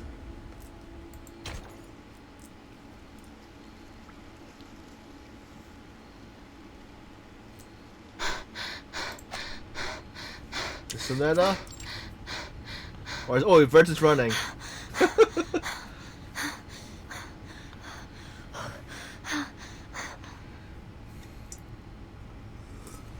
The mist begins to rise. Yes, I've definitely seen it before. This is the same mist from the lake in my suitcase. Where's the mist that makes you pass out? The deeper she ventures into the sanctuary, the thicker the mist grows, until each step feels meaningless and indistant. Which way did I come from? Close your eyes, use your senses! Amidst the endlessness, a single golden thread drifts down. I can't seem to grasp it. It's like a wisp of smoke. Miss Doris? Her? Who's there? Investigating the source of the sound, at the far edge of the hasty mist, the faint outline of a rotating golden ring emerges. A familiar sight, just as a millennium ago, just as it was a decade past, just as it appears Spinner at the wheel. yesterday.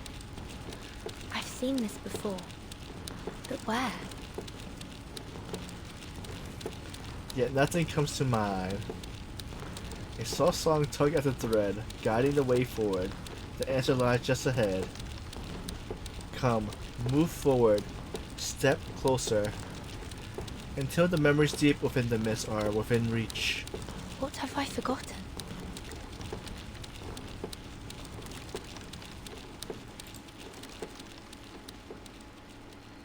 Where do things go when we forget them? Are you looking for this?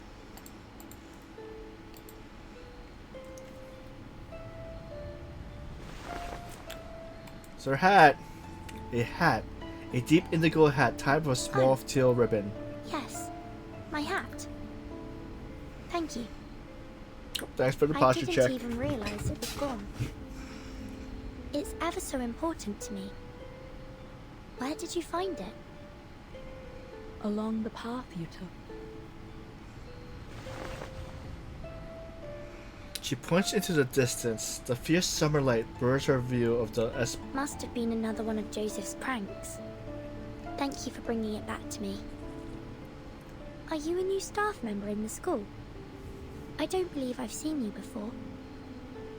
Though, strangely, I feel as though we've met before.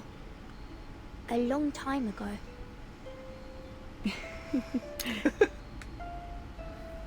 A breeze sweeps by, carrying the trailing note of a laugh. We will see more of one another in the time to come. The wind rustles through her hair, then nothing. She looks down at her empty hands. When did that happen? The golden thread urges her onward, while the song of the other ends linger.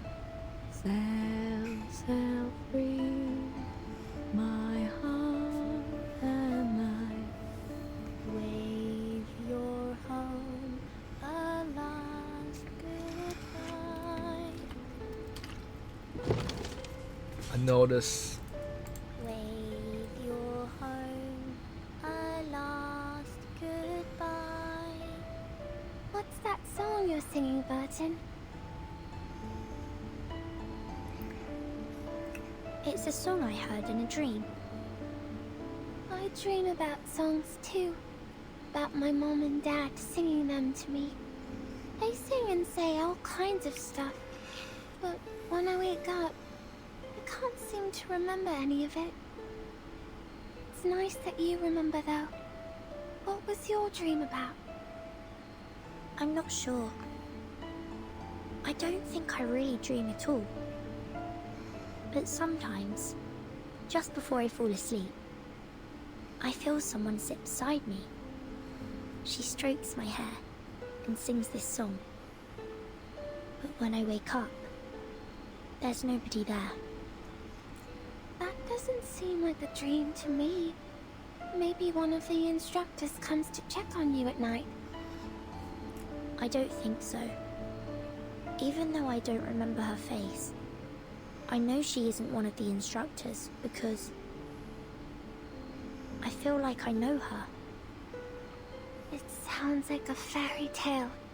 A lady singing by your bed at night. Do you remember anything else? Not really. I'm not even sure if she's real. But when she looks at me, it feels warm, like being in the sun, like we are now.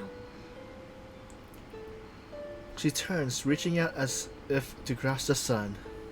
At the edge of her vision, she catches a glimpse of that familiar silhouette. Burton? But when she looks, there's only a fallen leaves drifting away from the forest edge. So sleep, my baby. Row right, row far. The wheels completes another rotation, and the song falls silent. That voice. Verton? Verton.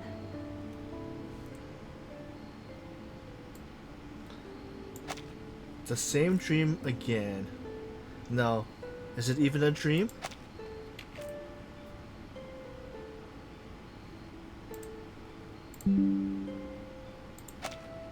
It feels different today.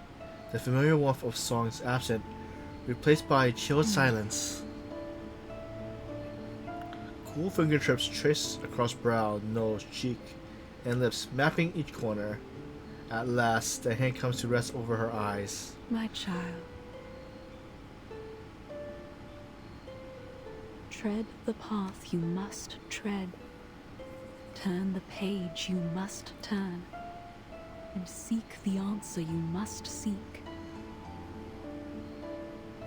A kiss falls on her forehead, cold liquid trailing after it like rain. This is the final farewell. The hand lifts from her eyes. The figure at her bedside rises and leaves without even a word. No, she can't leave like this. Wake up, shake off this warm, alluring slumber. Rise up to meet reality, harsh but true. Try to catch that scattering. Wake up.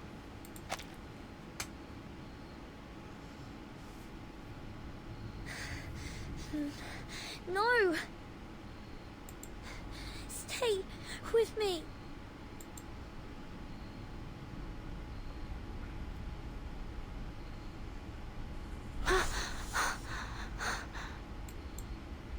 The scene in her memory dissolves. And overlapping with the figure she's chasing is a face filled with concern. Are you alright, child? Huh? Dr. Doris? No. That isn't right. Who are you? Marta? Besmat? Erd? I'm Dr. Doris. Oh! My pen name is indeed Erd. She has a different outfit now. I might have published a few stories under that name, but I've never spoken of it to anyone. How did you come to know it was me? I've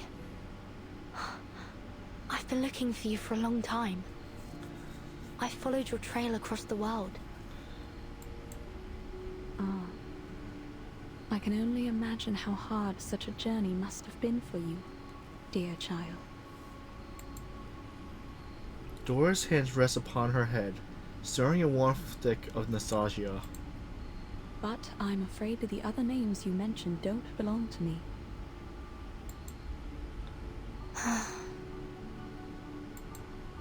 You're Verton, aren't you? I believe we met briefly in Sao Paulo. But tell me, how did you come to be here? I'm here for you. To stop Manus Vindicte's ritual. Manus Vindicte? Forgive me, child, I'm afraid I'm not sure what you mean.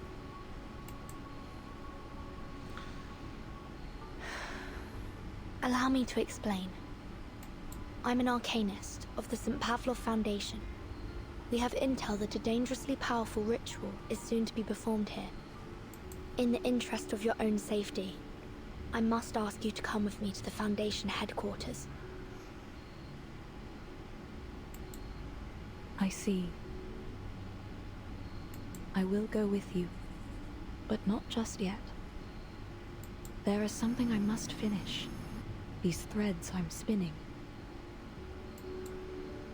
Threads? Yes. Others don't seem to see them, but I do. It's strange. I don't know what they are, but I know how to spin them. Does that sound ridiculous to you? Not at all. In fact, I can see them too. But perhaps we should do it together. Later, when the danger has subsided. Slowly, firmly, Doris shakes her head. There may not be a later. I must finish this now. Why? Is this worth more than your life? I believe it is. These threads must be spun so the all-ruling law may be woven. That is my purpose, my calling. That is why I was led here. That's why you're here too, is it not? To answer your calling? My calling? You mean? My child, I may be blind of sight, but my senses are clear. This is a path you must tread, a page you must turn. This is the answer you must seek.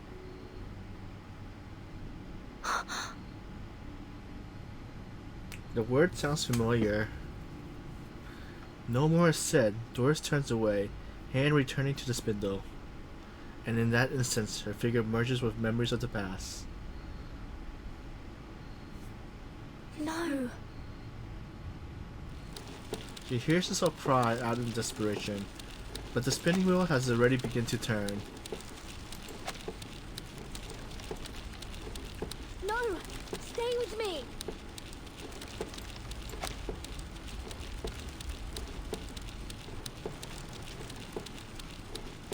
Mom!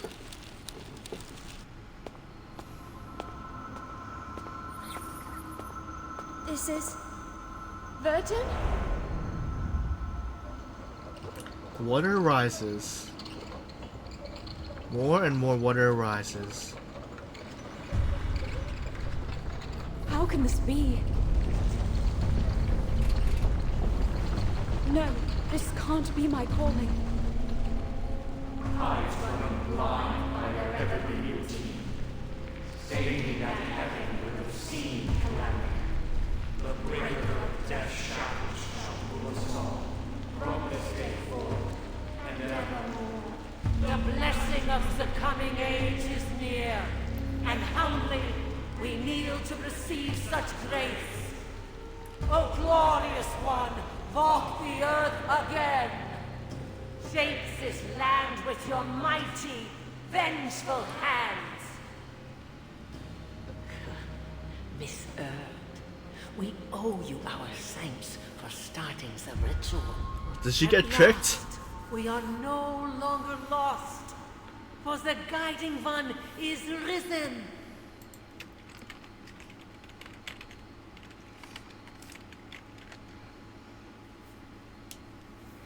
Does Dr. Doris get tricked?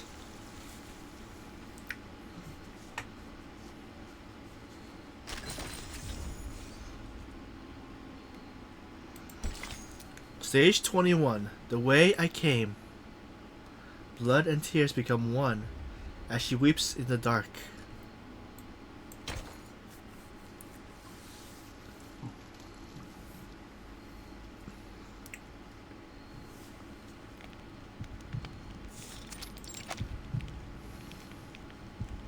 In love with dark flesh pulsates like a heart.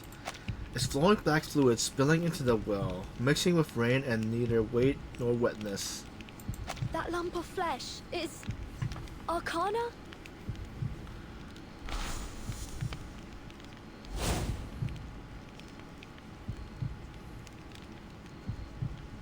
The threads, they were drawn away somewhere deep below me.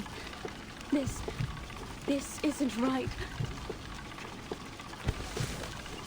She reaches to steady the spindle, only for golden wounds to bloom across her fingertips. And the wheel. I can't seem to stop it. Verton, you must leave. Spare me the theatrics.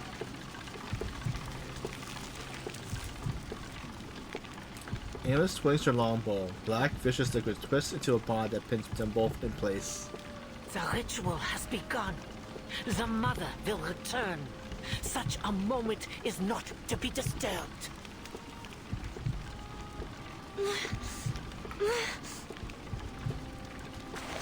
Step by step, Almas approaches. Through the chatting, she plucks a white bone from the water.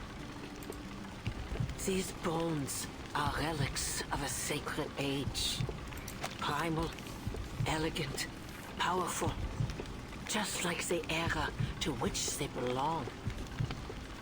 They are but a fraction of the creatures from a time erased from history, from the blank era.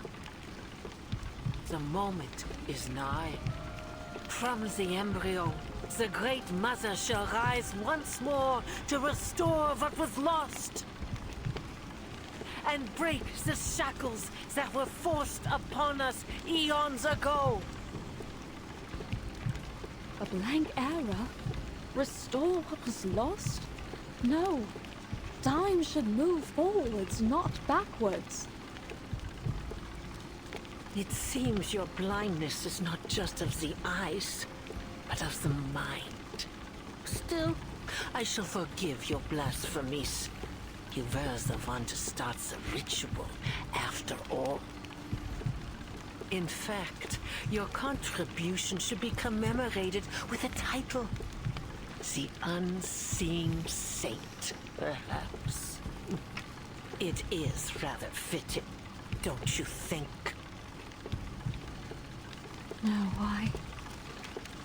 I must stop the spinning wheel. Dora's hand shakes with pain as she reaches out once more, desperate to stop the turning. Please, stop!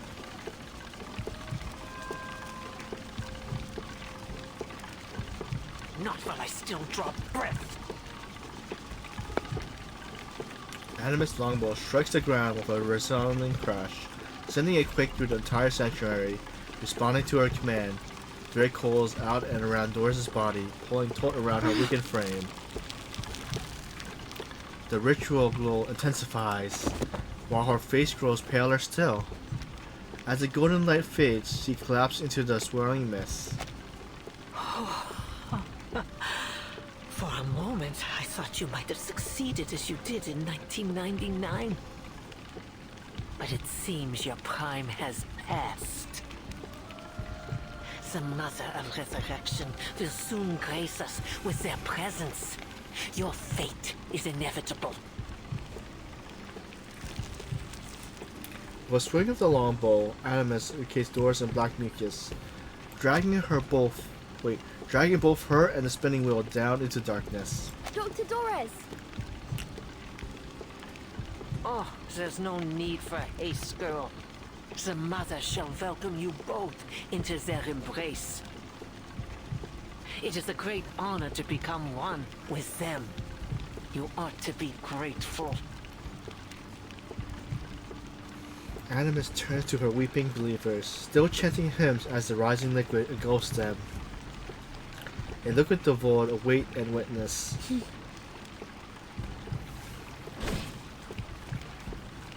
Behind them, an arcane item about to activate is violently struck down. Well, that was amusing. But that's quite enough folly for one day. You think too highly of yourself. Just like that bull-headed fool who threw herself to the gate. But she realized her error, paid the price in her blood, and thus has been forgiven. If it is redemption you seek, then you must first make an offering of yourselves. The Mother, in their great mercy, shall alleviate you of your suffering. Nonsense. Nautica didn't enter the gate to gain forgiveness. She died for her beliefs. My, how ignorant of me. Do send her my apologies. After all, you'll be seeing her very soon. The ropes tighten in a sharp heave. Surrender unto them your flesh and blood, and pave the path to the Mother's return.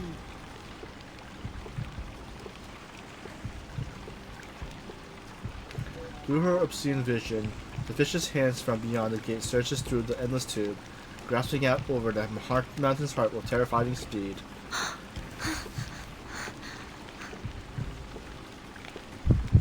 Suffocation strikes instantly. The distant howl wind escapes the sanctuary grasping wall. Enter into the mother's embrace, and they shall reward you with their great might.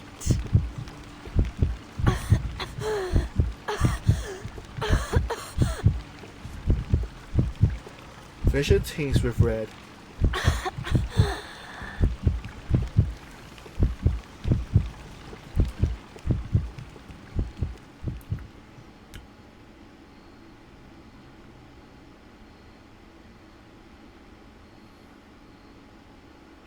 It's a warm place like a mother's embrace. Open your eyes, that the dream may go on.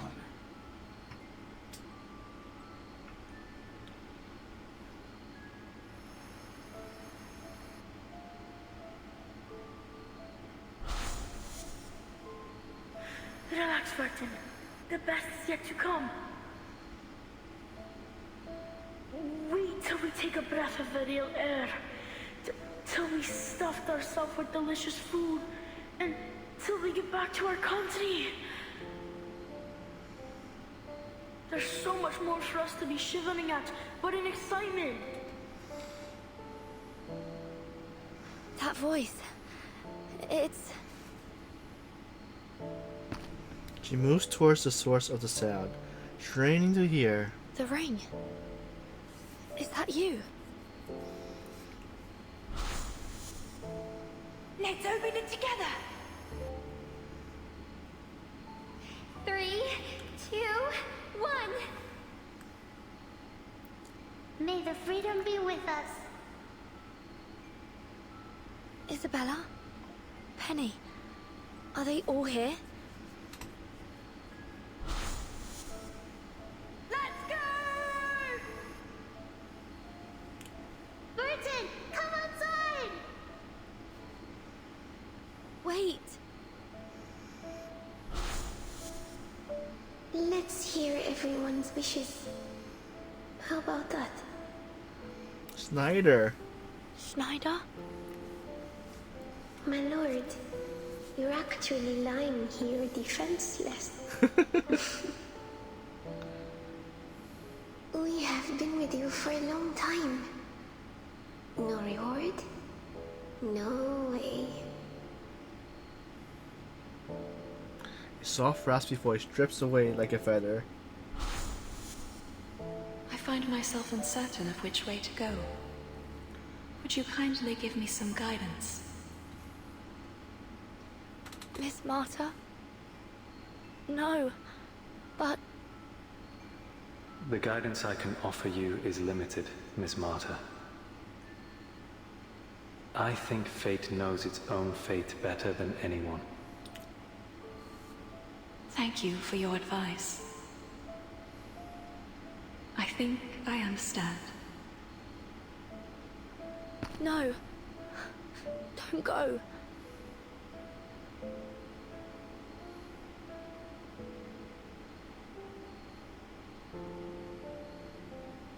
Why? Why must I endure this time and time again? For what was lost need not remain so. Step forward. Return to us. Our arms are open. Come to the warmth of our embrace. Wait, is it all the hands?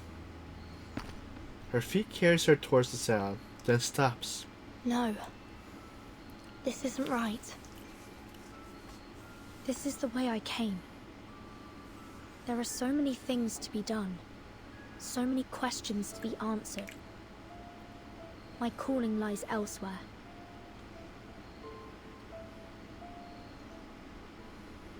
She turns, faint murmurs beckons from another direction, Where? and Shoshi strides forward. Burton! What's that? Wait, whose voice is that? Hurtin! Is that Nautica?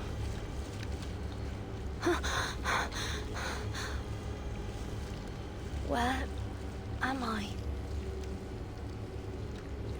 The dreamlike haze evaporates into endless darkness. The walls pulse like living tissue, each step in size over bones like gore, submerged in a mix of blood and bile. The space throbs, each throb spewing another wave of nauseating stench into the abyss. Am I inside the gate? Are these the offerings? Ah.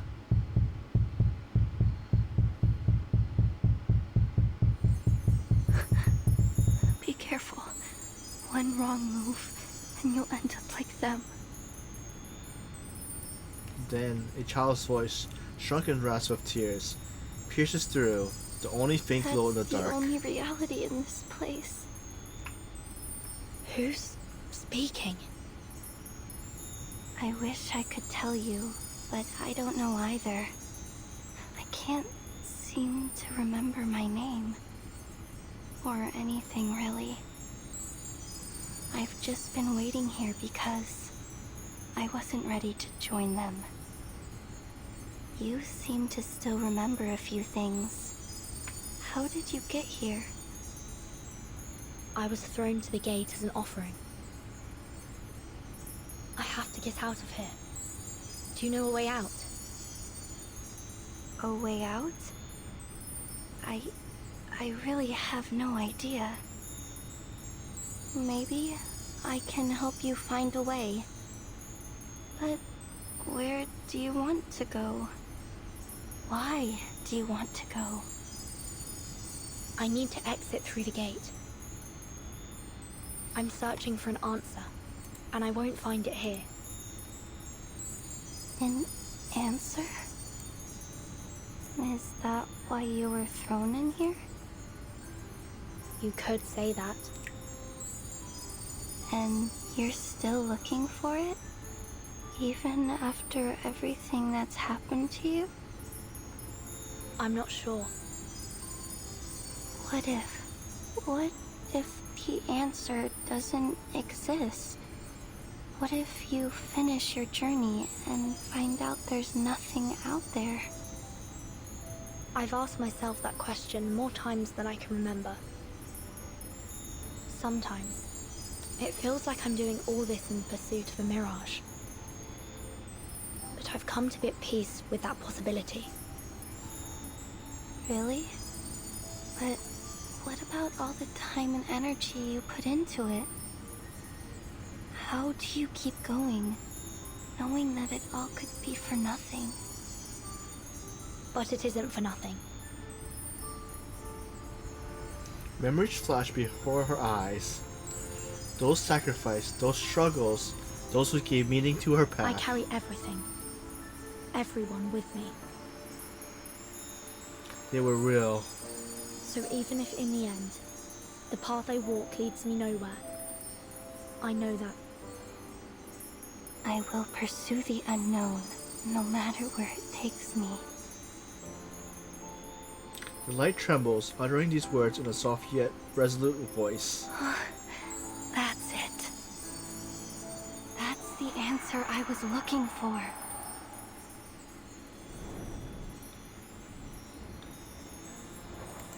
The faint light flickers again, brighter this time. I remember now. I used to have the same belief. That's why I'm still here. Why I wasn't cobbled up by this place. Because I died content. I died knowing I had chased the answer with all I had. The light, no. It should now be called the massive light. It pulses closer, radiant Come, warmth. take my hand. Your hand? Yes. Here, reach into my heart. There's something there. Something I need you to find. She reaches into the core, and a comforting softness settles in her palm. It feels like fabric. No, not that. It's somewhere deeper. Yes, there.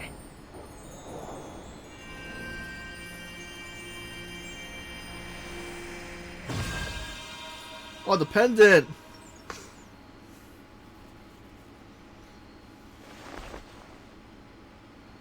Uncurling her fingers, she reveals the pendant resting there. Its tiny crystal reflecting light that shouldn't exist. That's it. That's what I needed you to find. My purpose. A faint warmth seeps through the pendant, its surface etched with a familiar name. Musin. Nautica. Is that you? Oh, that's it. Nautica. That's my name. Thank you, Vertin. I found it. I found my name. Flesh begins regenerating from the glowing mass. Then invisible hands grasp her. The path to home, held fast in night's tight grip, unloosed by breath, a name spoke on the lip. As she speaks each word, the surrounding scene again begins to warp and dissolve. The mother spirit may not be here, but in my dream, she came to me and showed me the way out. Come, Vertin, come. Let's get out of here.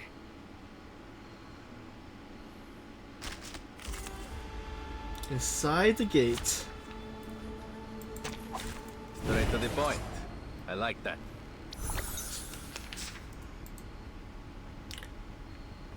Take me with you. Don't go. Target square confirmed. Is that a fairy in the liquor? Into the darkness. A port.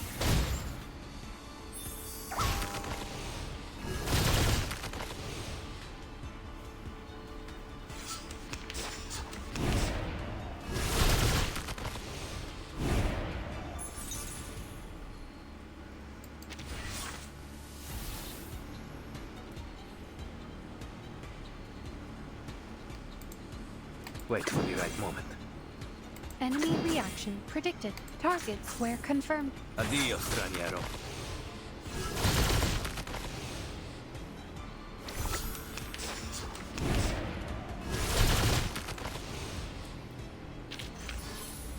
Cat's cradle, the soldier's bed. Cat's cradle, the fish's fish. The mandrakes taught me these.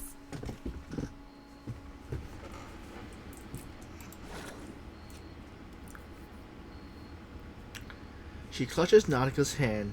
Even in hell, those slender fingers remain strong. Her body is dissolving, her vision darkening, as if the world itself was rejecting her. Yet, even in annihilation, her hands stay locked together. Take my eyes, and I will walk blind. Take my feet, and I will crawl on my hands and knees. Take my body, and I will grow another. So does she get some regeneration power? Because nothing will keep me from my purpose. Nothing will keep me from finding the great gift.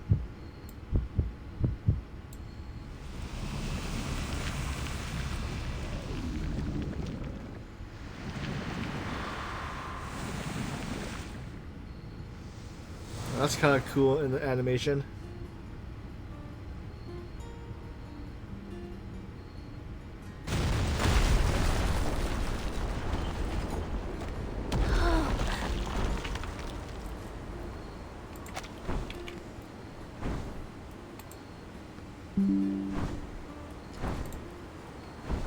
Martin, we did it! And the world rebirth stirs within the wind. Are we in the air? Nautica. Look at you.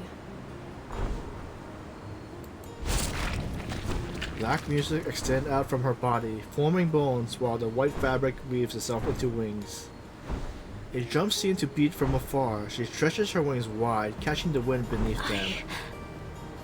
Oh, I look just like the Mother Spirit when she came to me in the dream.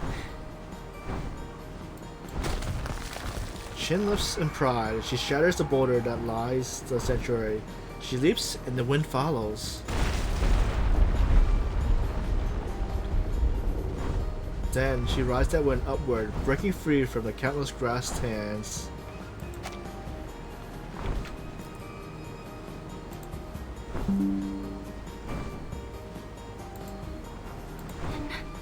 Burton, look! I have wings! I can fly. I can take us home. Watch out!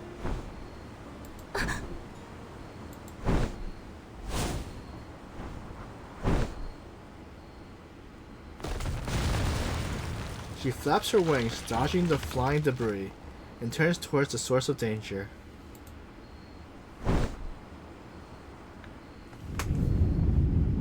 Is Naga gonna stop it? Deep within the sanctuary, tremors pulse outward. What is that? Arcana. Throbbing black flesh stretches over countless hands, fusing snugly with the stone wall. The entire sanctuary breathes like a living thing. If the gate is the mouth, and inside it is the stomach. The wind courses through and around, carrying soft whispers with it, until all at once it dives into the flesh. Then, it seems the ruins themselves are alive. And Arcana is its very heart.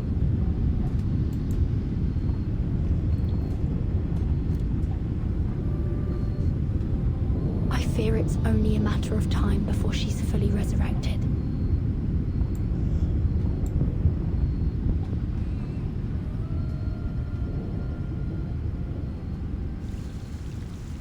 To be continued.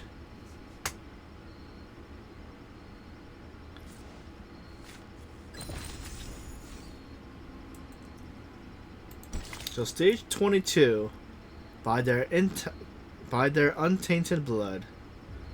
When, with blood, the disordered thread are sued, fate so reclaim what was once eschewed.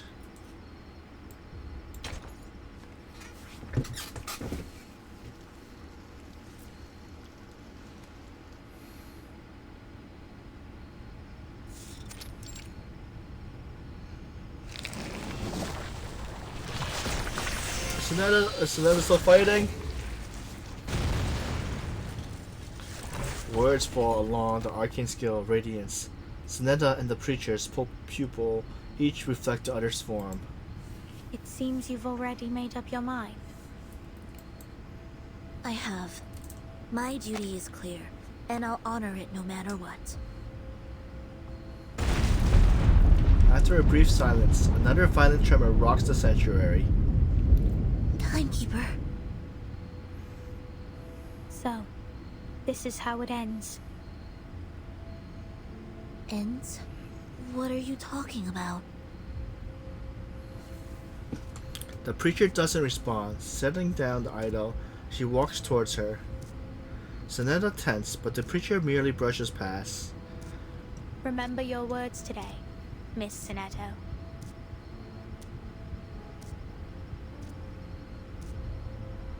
The preacher leaves. Sonetta steps forward, then freezes as a giant lit from a shadow. This is...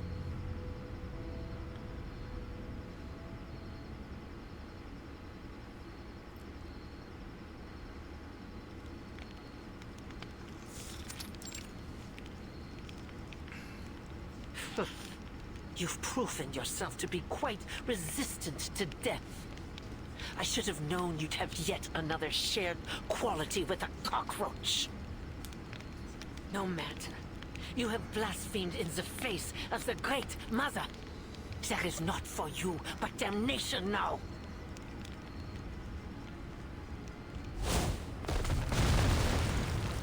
Burton, watch out!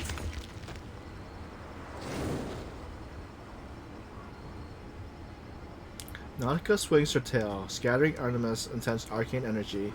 What do we do now?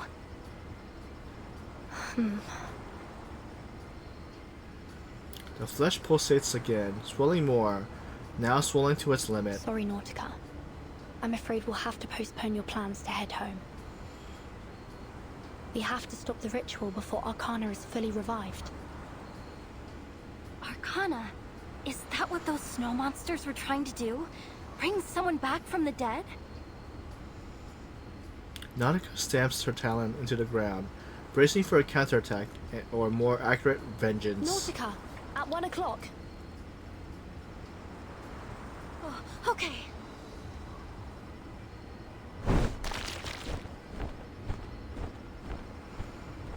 She swings her bone tail whip. She swings her bone whip towards the flesh, but before impact, a rising surge of black mucus walls off each side.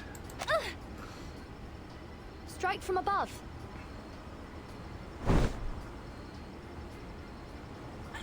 Child's play. The black wicked weaves a feminine net, straining to trap the soaring prey. She still fumbling with her unfamiliar flesh. Nautica loses balance. My tail! I can't fly! I know the moon, and this is an alien city.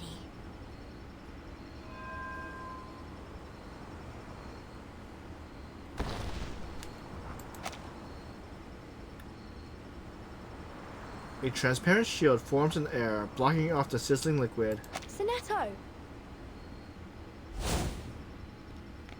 Timekeeper, you're alright. And... is that Miss Amundsen? Another one! Filthy little wretch! How did you slip past the mist? She trails off upon seeing the little bottle clenched in Sonata's hand. Ah, that damnable preacher! How utterly feckless must one be to be bested by a child? That worthless, shameless, thankless imbecile! She was always unworthy of her role. Sonetto, take my hand!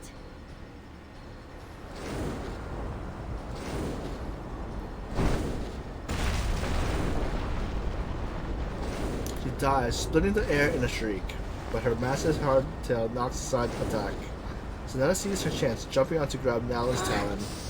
Get up here!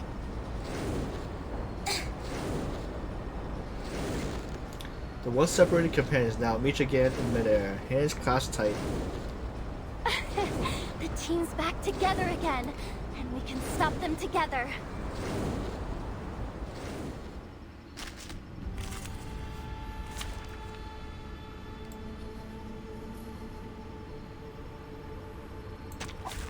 Straight to the point.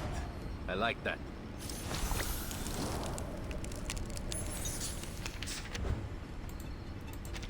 Yes, fly. Bask in the light of Arcanum while you still can. It shan't last long. For all the sins of humanity shall be cleansed by the Great Mother.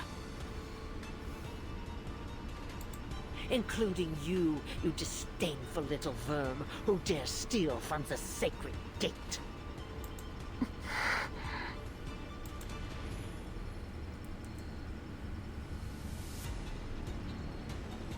Is that a fairy in the liquor? Wait for the right moment. Enemy reaction predicted. Give them a warm welcome. Non voltarti indietro.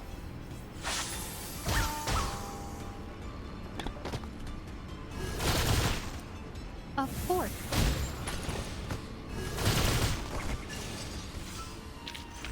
Che la morte ti dia la pace che cercavi.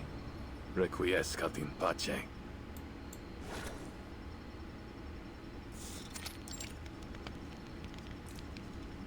You have well and truly reached the boundaries of my patience. To think that you believe you can alter the path designated by the Great Mother of Resurrection. Ha!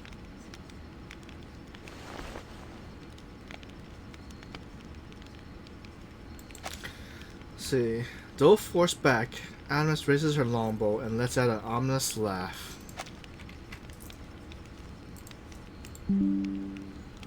Utter futility. The final reckoning has come. And when you lay your eyes upon them, I shall delight in the melody of your screams.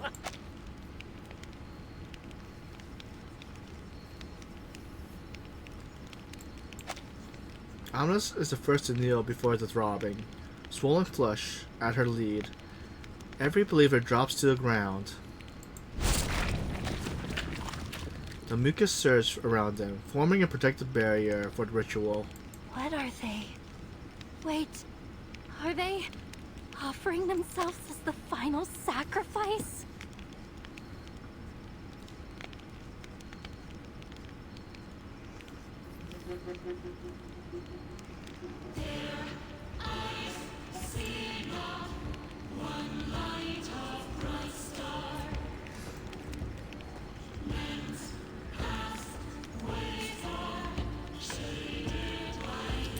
For some reason this feels like a musical now.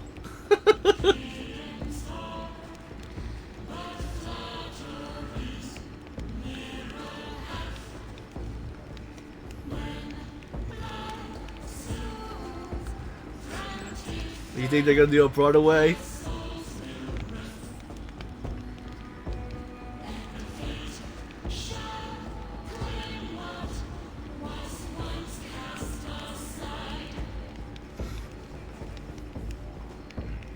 These fluctuations are powerful. This is bad. At last, the moment has come. The sufferer is returned. For through flesh and blood, a vessel is forged, and so she walks among us once more. She shall right the wrongs of this world and lead us to our former glory. She shall restore the promised land. Let the great flood wash away all falsehood. Let the ages begin anew. Return us to the blank era, where Arcanists reign as masters of all. Return us to paradise. Restore the true utopia.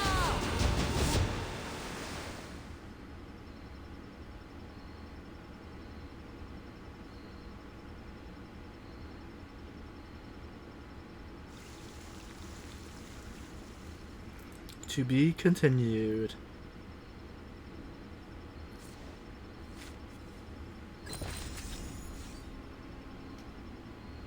So, yeah, I'm just looking around. I think I might have missed some of these extra stuff there. Let's go from the start. I'm just trying to check something. So let's see, one. Nope. So let's see what we get.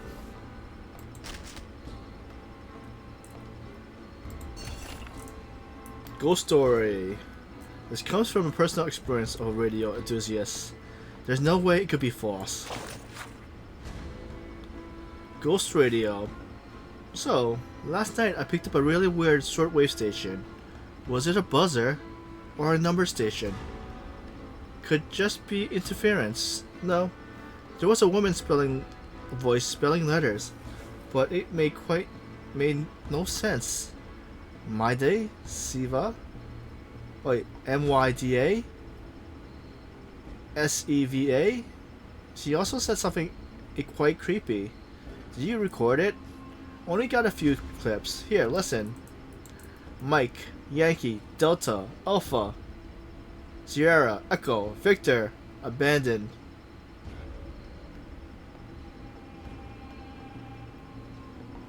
I'm the only one left. Am I really the only one? No. I can't give up. No. Run away. Mike, Yankee, Delta. What? The bug in my ears. Buzz. Bless blasphemy. We brought on the devil's wrath. This is blasphemy. Starve. I'm so hungry. Is this thing edible? I'm close to the static. I'm close to the... And now. A frozen corpse. A broken skull. I must find Mother Spirit. Guide. Hotel. Lima. Evo. Providence. The radio's not working. The radio. I need to throw it away. Mother Spirit. Bless me.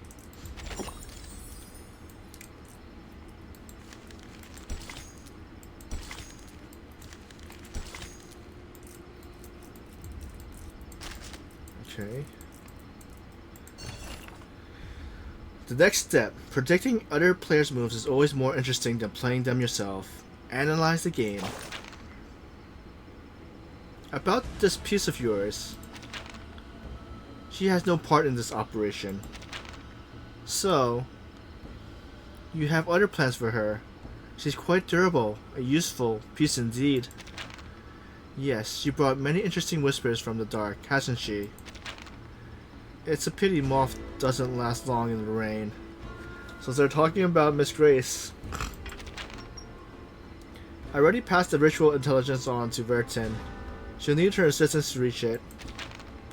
Just Moths alone? Please, allow me to deploy a elite squad to assist. Your team never made contact with the Timekeeper before, have they? That's correct.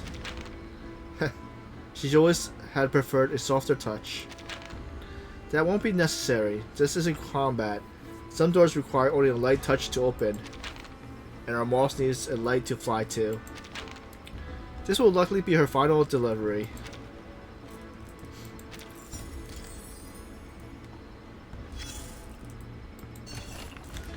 Workplace Survival Guide. Reading between the lines and detecting micro-expressions are important workplace skills even in Antarctica. Study the case. Who are you?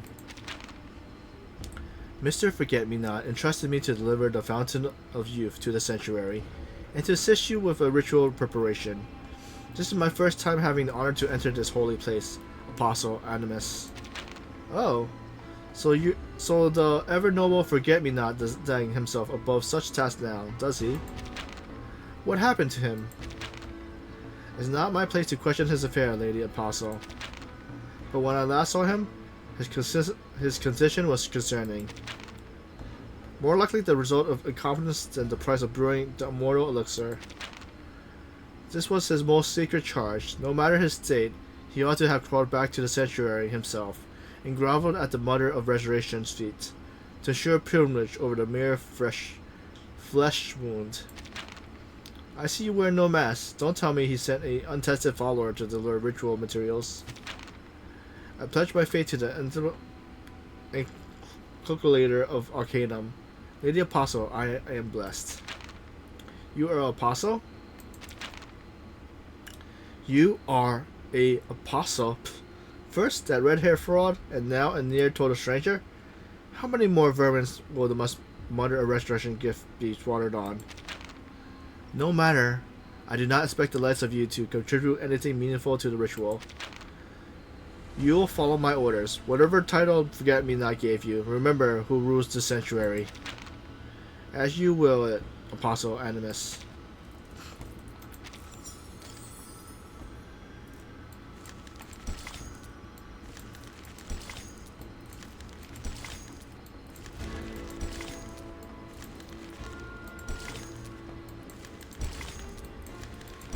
Alright, is there any more?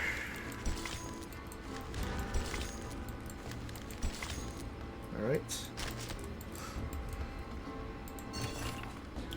Dark Fairy Tales. Those childhood bedtime story reveals more when reread through the eyes of grown-ups. Tales of the Mother Spirit. The first tale. When he arrived in this world, the child received the Mother Spirit's first blessing. He stopped crying as a sunbeam fell on the pillow.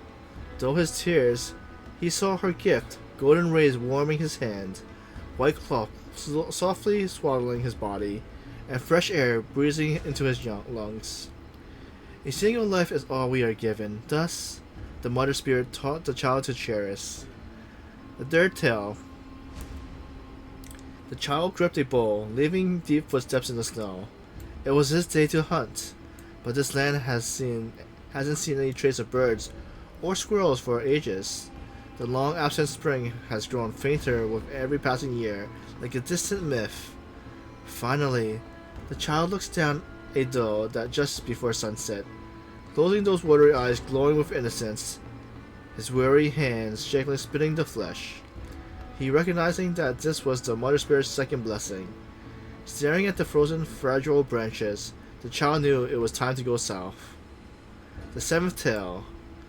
The sun fell in a moss-covered plain, its once eternal fire frozen by the ice.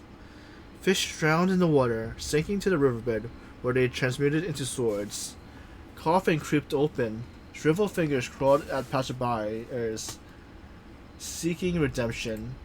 The child trudged across the land, his blood and cotton wool forming strips over the surface of his skin. His fingertips, first ravaged by chilblains, were then abraded by holes and pickaxes. Only his vocal cords remained alive to pray for the Mother Spirit. Please rewrite the laws of this world. Please grant us a new spring. The ninth tale. The lost child received the Mother Spirit's third blessing. In the farthest south, the child passed through the Mother Spirit's body and knocked upon the gates to her soul. A scent of warmth he hasn't felt for a long time envelops him, making him her child once again. Cradled in the Mother Spirit's arms, he heard the last message. Many, many years later, when the earth was again dotted with trees and flowers, the child's children sat around the campfire, begging for tales of the Mother Spirit. I embrace her, and she enlightens me. That was a great gift, he said. Her great gift.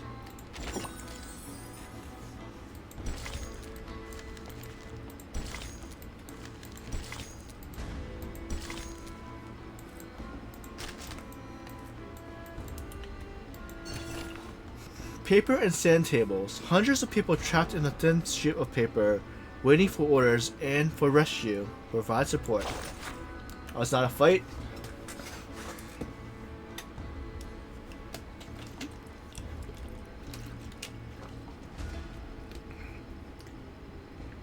Operation Day. 3:30, 1305. Triglove conducted the initial test firing from 22 kilometers, scoring a direct hit on the coastal ice shelf. 4 minutes later, a second salvo was conducted for firing data adjustment. 4 minutes later, a third salvo was conducted to complete firing calibrations. Reply: commence the attack. 1432.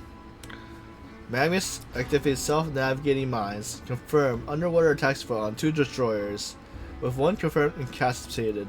Magnus then resurfaced, commencing gunfire while using its hull to block attacks.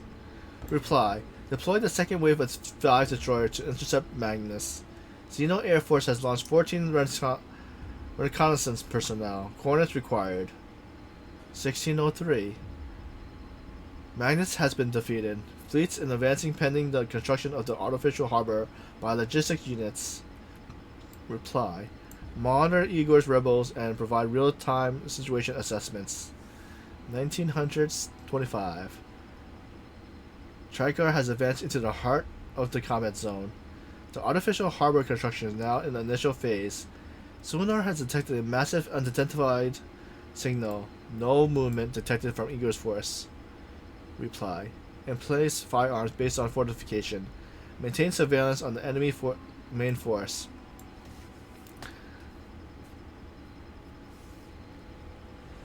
All Alex has been taken to the skies. The retreating Magnus abruptly reversed course and attack. 2 destroyers were incapacitated by Magnus' flat trajectory artillery fire. Request heavy fire support. No signs of Igor's force joining the battle detected. Reply: artillery will establish fire coverage across your 12 NM forward section in 5 minutes, with air support arriving in 20 minutes. Remain on high alert as Igor's movement towards Magnus clearly indicates intention. 2:34. Laflida has surfaced. Severely damaged Trigar. Trigar is initially detonating on the onboard array. Reply. All vessels evade ice zones and reorganize defense.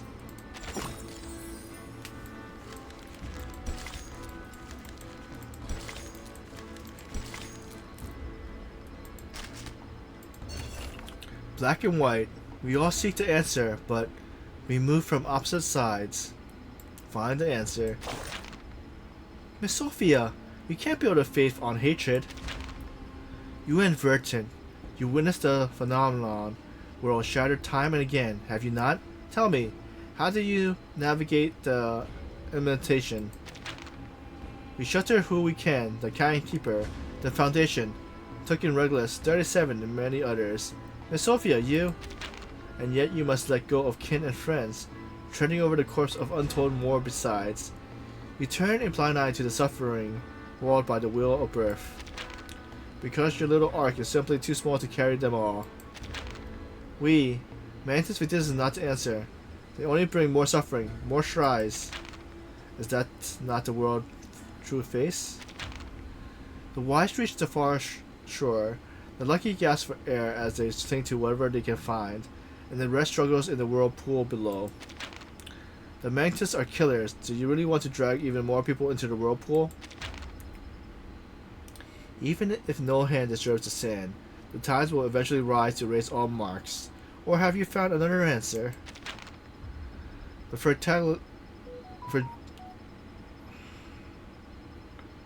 fragility and impermanence of sand is precisely why people strive for something eternal. Sacrifice is agony, yes, but I, and those besides me, walk the path because it's the right one. I see you already made up your mind. Stage 23. And then came the Savior. The flood of times will take us all, but pray, let me find my own stream.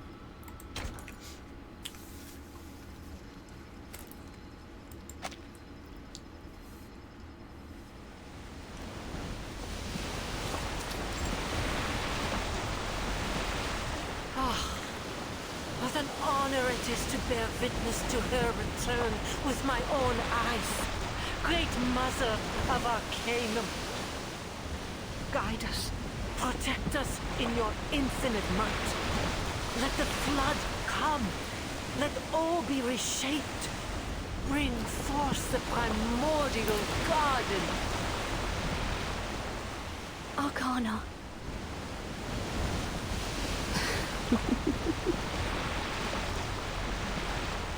The resurrected deity lifts one of her endless hands and taps the air.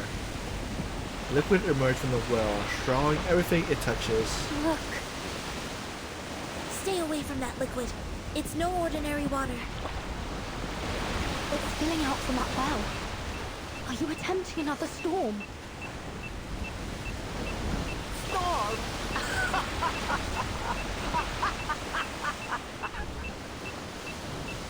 Oh, to be so blissfully ignorant of her true power. This is no mere storm. This is a gift from the inculcator of Arcanum. A great flood that will return this world to primal chaos. Is it like a bomb or something? What's it ticking? Oh, storm alarm.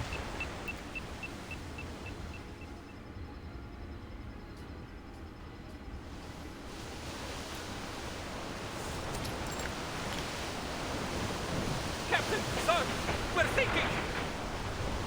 The water is rising fast. It's flooding over the deck. Stay calm. Find the breach and seal it immediately. But it's not seawater, sir.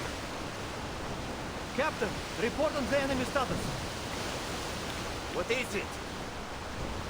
Menace Vindicta have halted their attack. They're chanting on the deck. Chanting?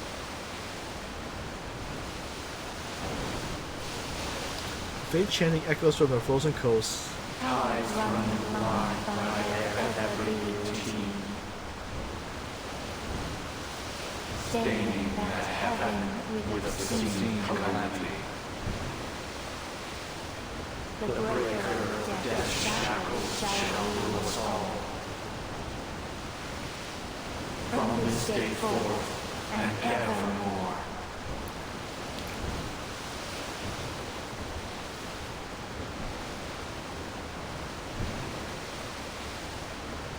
All units, stay at your posts. Wait for my order.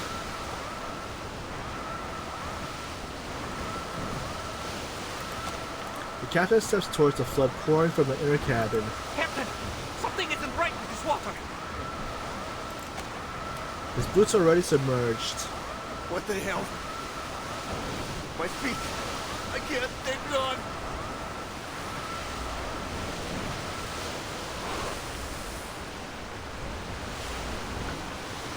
Everything below the waterline dissolves, vanishing into the flood without a trace. His body is severely clean, no blood, no pain, as if it was never there. The water reflects no present image, only ruins for 10 years, 100 years, millions of years ago. Numberless water birds gather in flock, dive, and melt into the flood, like flames joining a fire, turning from the many into one.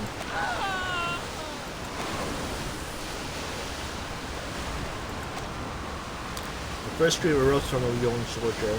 He clutches his head and scrambles for higher grounds. But before his second cry for help can escape, the flood swallows him whole.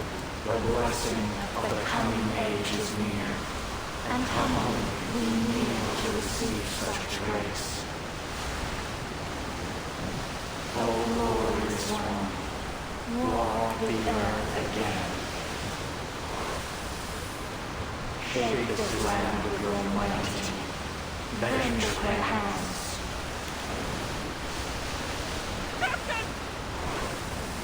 This flood, Chris warned me about this. Equilibrium umbrellas open, everyone! Get that row soap on the line! Umbrella handles are lifted. The canopy ablaze with light.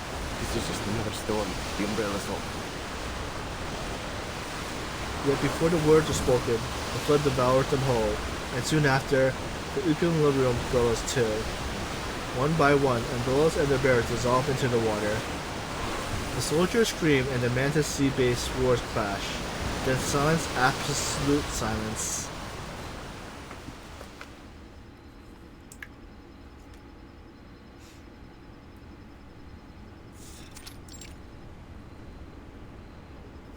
It is happening again, just like in 1999. The Admiral watches the distant fleet sink beneath the waves. To a commander, troops are just numbers on the sand table, pieces on a chessboard. But in the face of a calamity, what can a foot soldier do? Many men and women have been marched to their deaths. Cannon fodder for the cause. A necessary sacrifice. And their loyalty and passion turned to dust in an instant.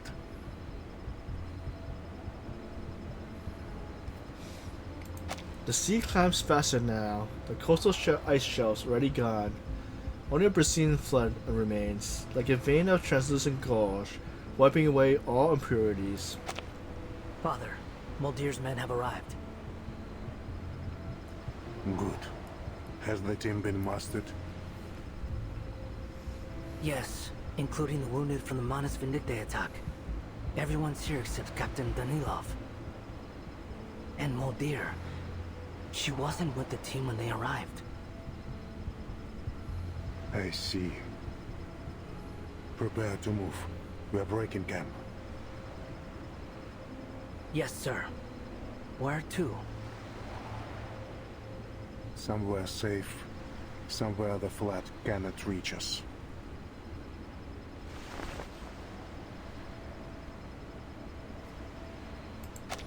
From his coat, the Admiral draws a black box.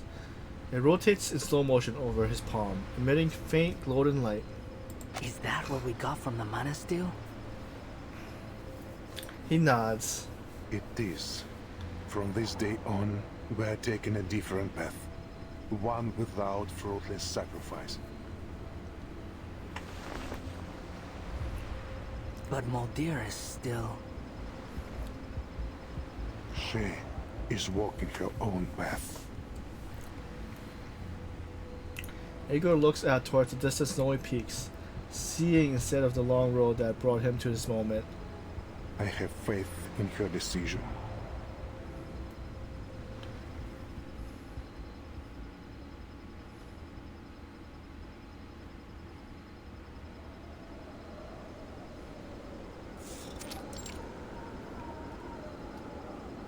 Restless critters, rising sea level, abnormal avalanches.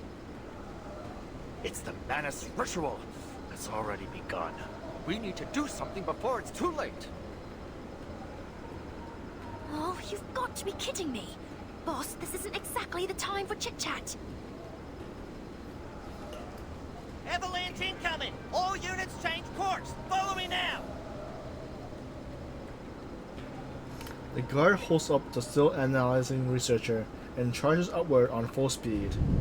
Heads up! Snow's coming down! Anchor your sail!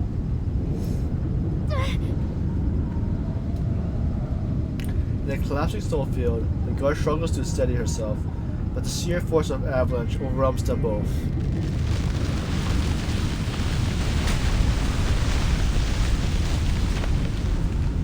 A massive snow chunk slams into them, sending Oryx's tank spinning in the void. For fluxes!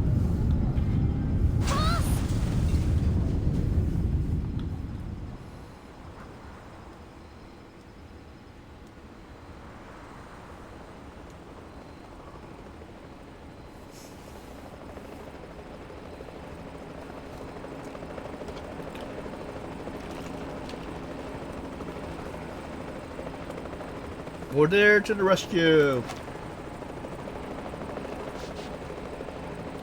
The glass tank arcs end in a pair of steady hands.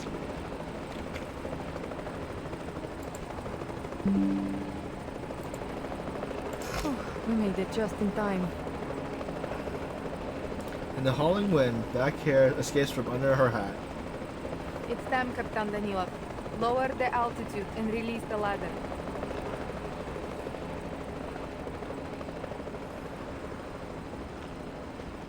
Over here, all of you.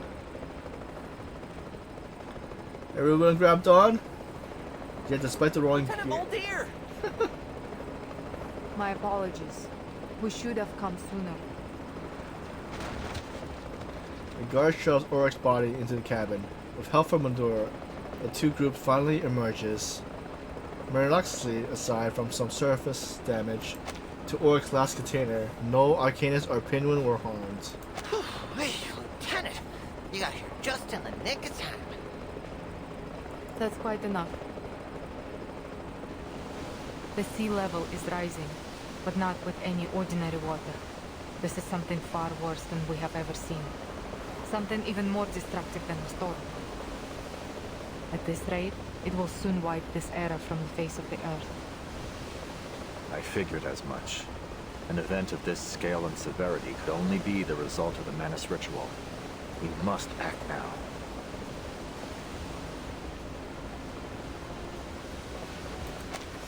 Oryx reattaches head, then pulls out the apparel of a symmetry nuclear R. The ferro fluid churns into his tank, unfazed by the shifting gale. The apparatus fills the golden liquid in the blink of an eye. This flood looks different from the storm, yes. The sudden surge in the level of asymmetrical nuclide R in the air suggests they come from the same source. Or, to take a leap, they are one and the same. The flood is the storm. So the Regulus record might still work. You're a quick learner, Lieutenant. If the record can slow the progression of the storm syndrome, then it stands to reason that it might do the same for the ritual. Time is against us. We need to place the record and generate the immunity zone as soon as possible. Which means we need to reach the mountaintop. It's the only location where we can be sure the ritual site will fall within its radius. Captain Danilo. I heard him, man. Hold tight, everyone. No orders are needed between seasoned soldiers. The cannon mounter tilts upward, propellers screaming. The sea level is rising fast. Do you think we still stand a chance once we get there? I can't say for certain, but I have faith. I'm sure the Timekeeper is doing everything she can to hold off the ritual for us. Despite the chaotic wind, Oric's voice holds steady. If there's one thing I've learned from all my years of research, Lieutenant, it's that give it your all and trust your collaborators to do the same.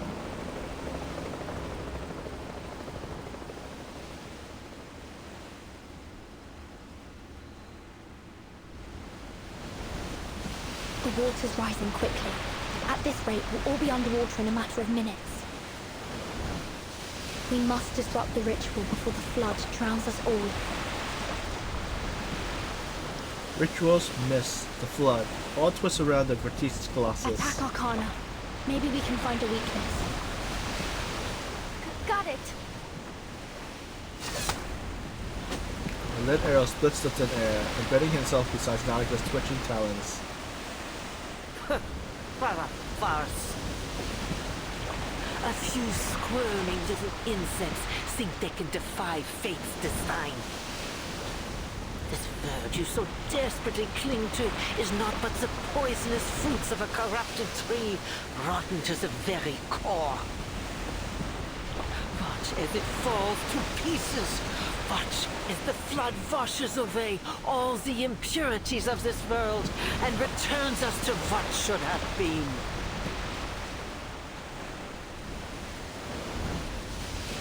Arcana shifts, her blurred face showing a familiar smile. Oh, the mother has awakened. Oh, great lady, I kneel before you. Enlighten us with your divine knowledge. Grant us your benevolent might. Bring down your mighty hand of vengeance.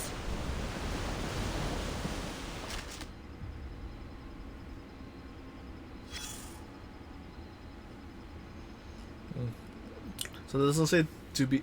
It didn't give me the option. Didn't give me the option that says to be continued. So I guess it's a mid-stage thing. Let's see what's happening. Against the flood. Start. Oh, so it's like a mini game or something now. We need to stop the ritual. If the flood consumes the world, who knows how far back we'll be sent. Orc must be doing his part on the summit. We had better do ours too. Understood. Understood, Timekeeper. I'm ready to follow your command. The flood's rising. We must halt the ritual now. The Timekeeper and Orc will strike together in a coordinated attack. Let's head into the battle. The balance mode. A temporary balance of encounters. This battle will enter balance mode. Unbalanced characters will have their levels, side cubes, and characters reticence raised to. Okay. Alright, so we got. Okay. Every second counts. Once your lineup is locked, you will not be able to change it during the battlefield. Choose carefully. Wait, so is it like two teams?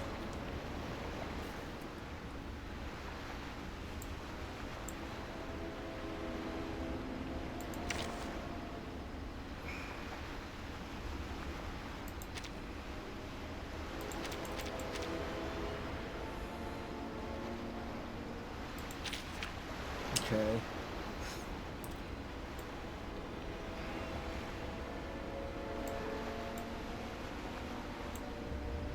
Alright, so let's see. Oh, okay. Let's see. Let's use the people in the game thing. So besides Sonetta, where's Sonetta? All right, we'll use Oric and where's Buddy? All right.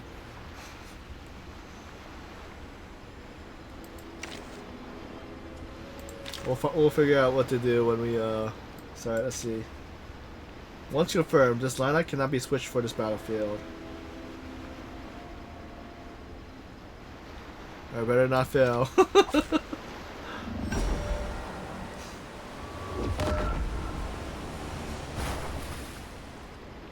Battles can be just as informative as codes.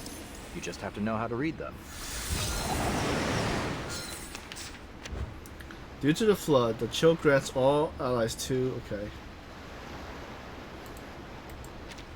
Children of flesh, open your arms. Give yourselves to the Great Mother. Become one with her. Join her on the eve of a new world.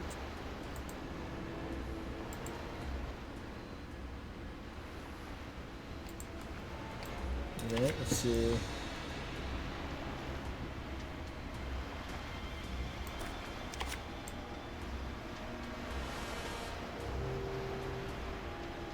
Alright, time to crack some codes.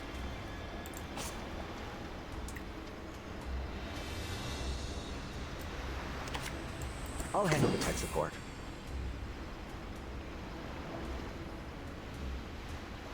Taking a peek inside.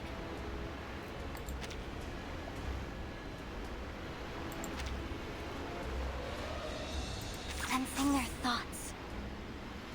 Come on, pal! I believe in you. Decode complete. Though it may come with pain. Get a taste of this! Sempre caro mi su quest'ermo cole.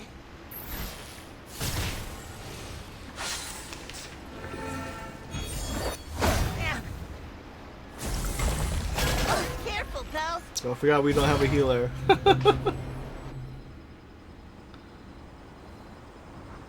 Nautica, watch out for the black mucus.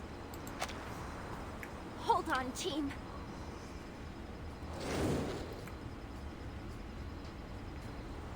Nautica spreads her wings, charging headfirst into the storm of black arrows.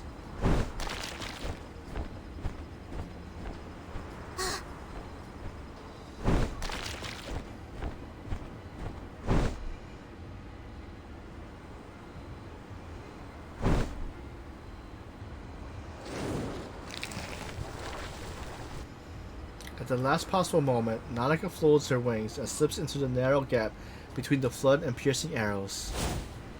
Is everyone okay?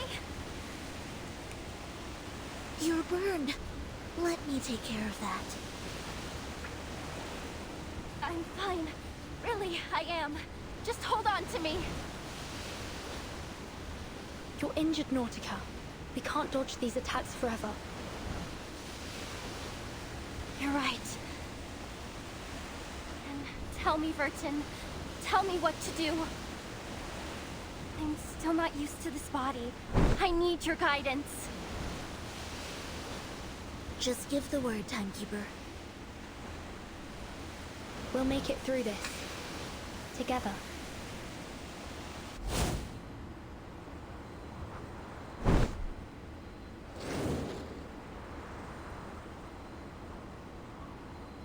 Wings spread open again towards the sky while her friends hold the ground below. All this writhing and squirming, it is utterly in vain. The flood shall summon the creatures of the blank era. Her words dig deep into the bone. And your elimination, along with those pitiful beings sneaking atop the sanctuary, shall serve as its foundation. Timekeeper, Mr. Ulrich might be in danger. Don't act in haste, Sonetto. We'll do what we can from down here. Keep Animus engaged. Draw her attention away from Mr. Ulrich. And if possible, keep an eye out for Dr. Dorez. Understood.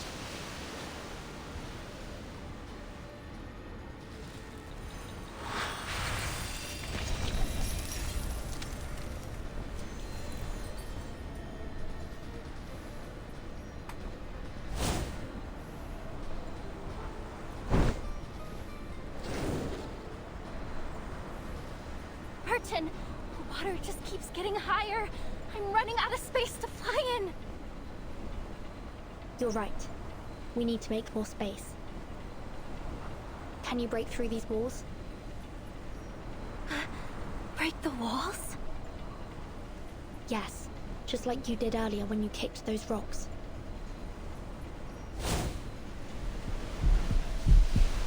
Ahead looms the gratuitous deity, her form tethered to the sanctuary by endless pulsing black veins. The entire sanctuary is feeding power to Arcana. If we can break these walls, we may be able to slow down her recovery. We can also use the falling debris to attack the believers below and create more space for us to stay above the flood. Okay, I'll give it my all.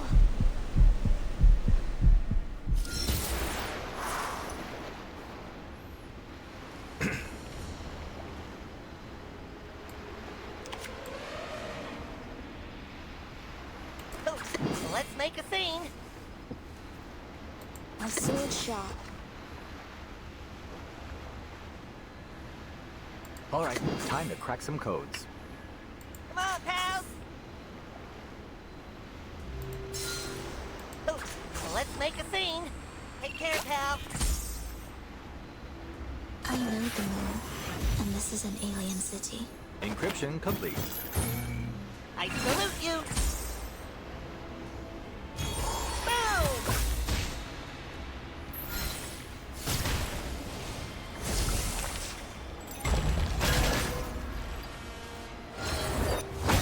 Not sure if we're gonna survive.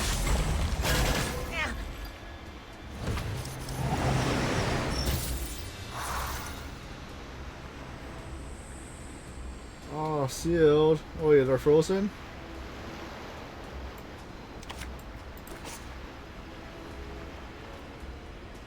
I'll handle the tech support.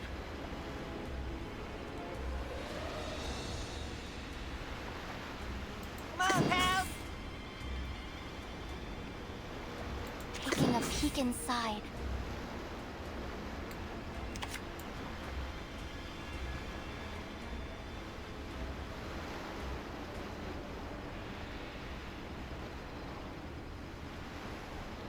Alright, time to crack some codes. Sensing their thoughts. According to my calculations, We're the best of fun. There goes Ulrich.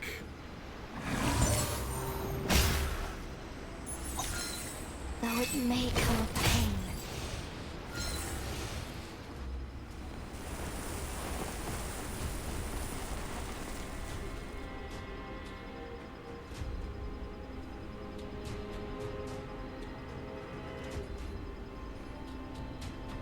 The Alitius seems determined to stop the experiment. We'll handle it, Ulrich. Alright, the O's are attacking. Assist Ulrich in completing the experiment. Is it the same team or a different team now? We've reached the target area. The sanctuary is directly below us.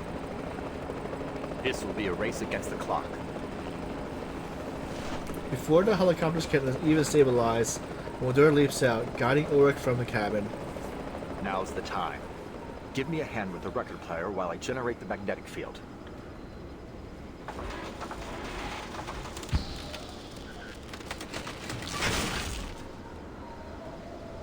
Damn it.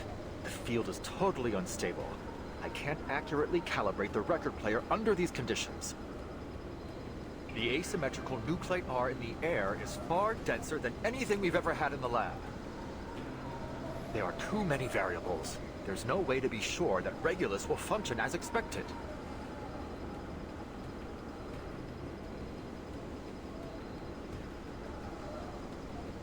Calm down, Ulrich. First, get the latest asymmetrical nuclide R reading and make the necessary adjustments. Then we'll deal with the signal interference. If I can find the pattern of the geomagnetic change.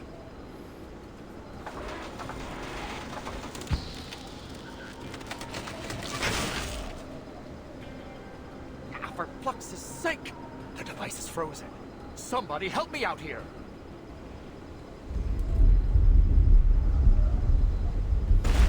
Another quake in ice and earth, all but topples Ulrich. Above, Gross streaks pierce the air. Be careful, Ulrich.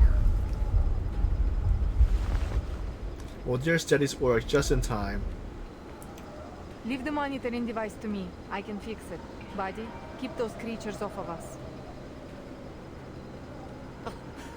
Ain't gotta tell me twice. But, Lieutenant, that thing don't look like no Lydio I ever seen.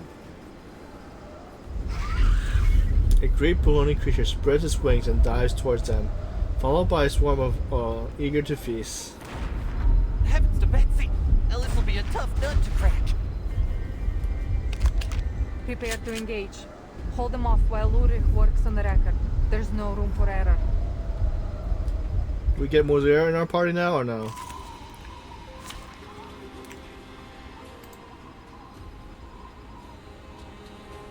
You can also wait. You will also not be able to change your lineup during this battle. Wait, so did this see that for the other team too?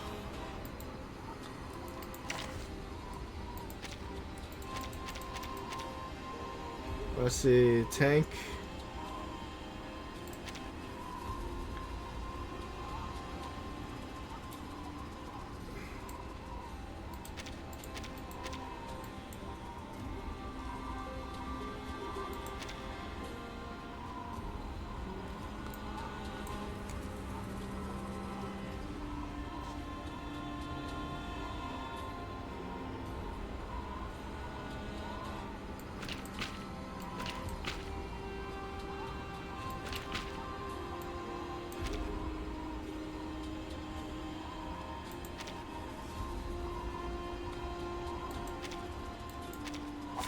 Harmony is precious.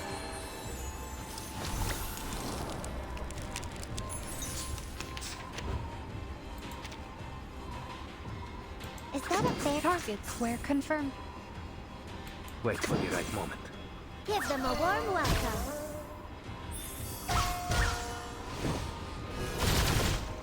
A fourth.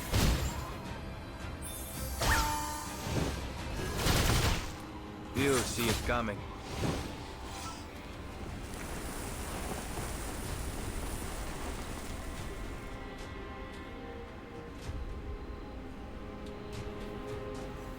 The fight on Summit brought Uruk's device valuable time, but the rising flood suggests the battle at the altar is far from over. May the peace be with us.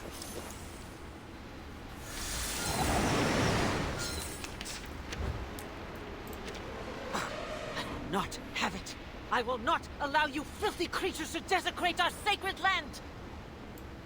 Timekeeper, look. Arcana's changing. And Animus appears to be more agitated. Maybe Mr. Ulrich is making progress up there. Time to press our advantage.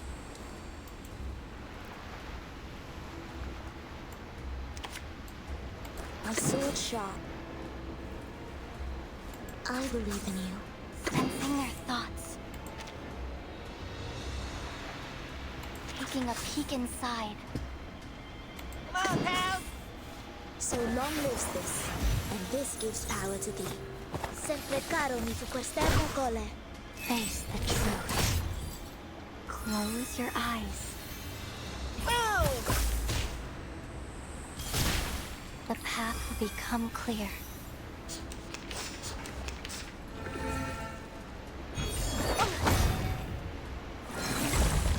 Don't be fooled.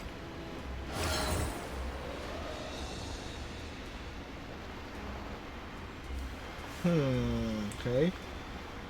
Two. Wait, so. Two. Okay, sure. I'll handle the tech support.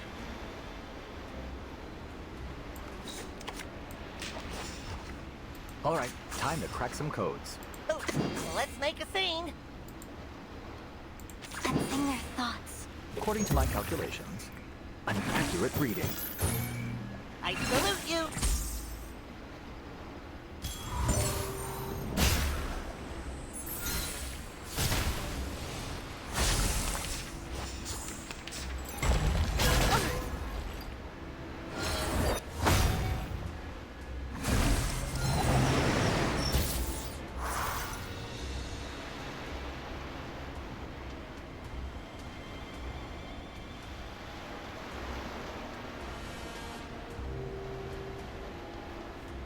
halfway there.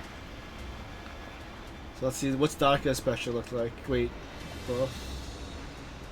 A sword shop. Taking a peek inside. Come on, pals! Enter the gate and see the light. Oh, let's make a scene. Come on, survive! I think Oric's probably gonna fall though.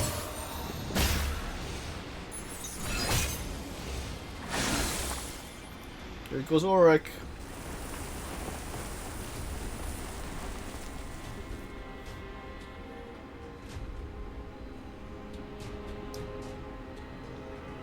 Their assault has slowed. The Timekeeper and her team must be making progress. Look, the ancient remains are just stabilizing. So there's 2 more, I think, right, I believe. Flux. Environmental calibration failed. Proceeding with experiment number 20. We still have time. All we can do now is grit our teeth and stand our grounds. Either we all get washed away by this thing, or we'll be toasting to our success tomorrow. And I gotta say, I prefer the latter.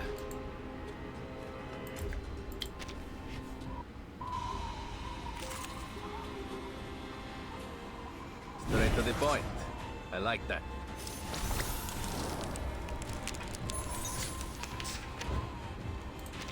Oh. Ouch. Salat Olivier is still frozen solid. Captain? Captain! He's losing it! We better fix to get out of here before he goes plumb crazy and completely forgets how to fly this thing. You go ahead. Don't wait for me.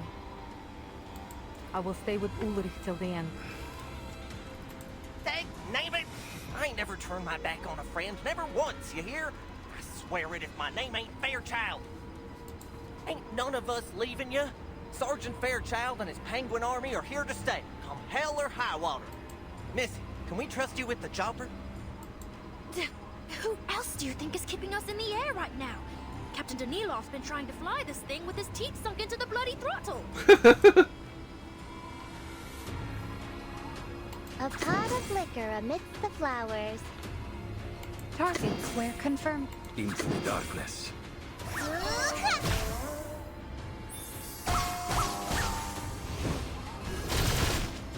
A fourth. You see it coming.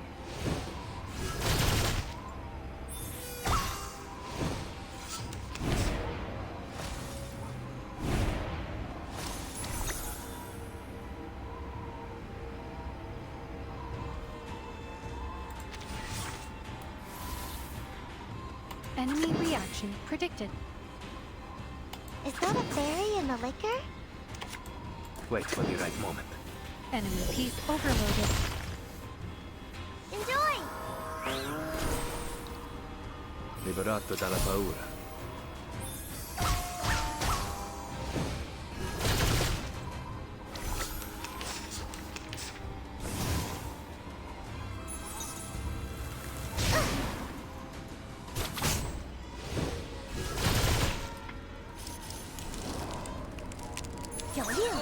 Nobler coming.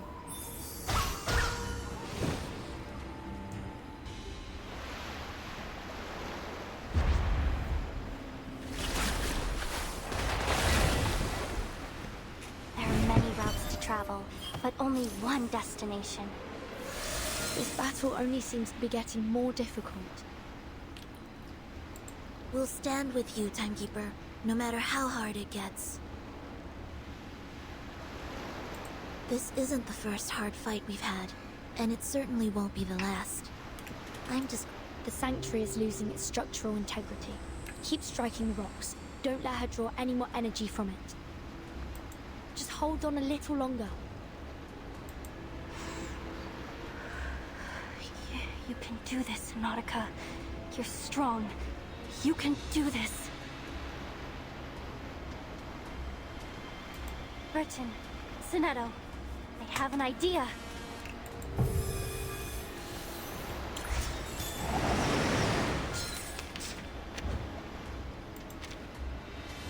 So what did she just do? To sacrifice HP for something? My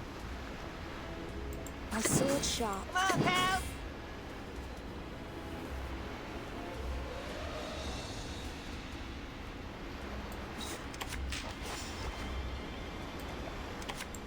Alright, time to crack some... Let's make a scene. So long lives this, and this gives power to thee. I salute you. The perfect solution. Boom! One shatter can now remain. How does this work? You want to just click on this? Oh, okay.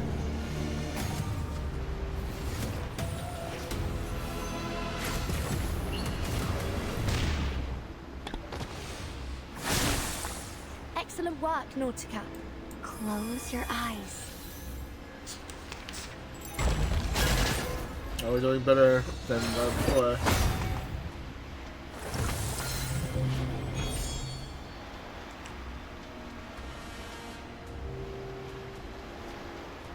I believe in you. Taking a peek inside. I'll handle the tech support. My sword sharp. So long lives this, and this gives power to thee. Face the truth. An adequate sample. Sempre caro mi fu quest'ermo cole.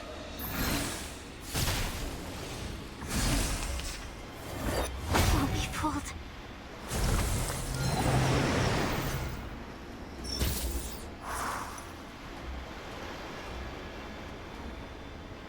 You see the Pinwin ultimate, which is Buddy's ultimate. This ain't no animal show.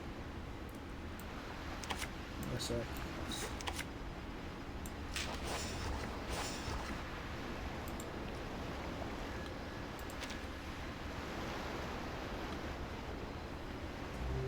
Sensing their thoughts.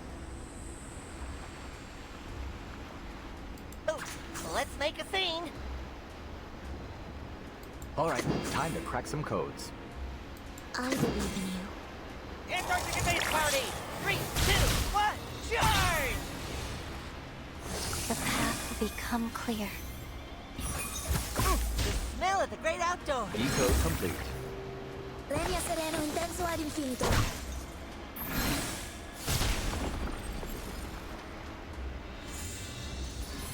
Can I give everyone a ride on my back? I think I can handle it this time.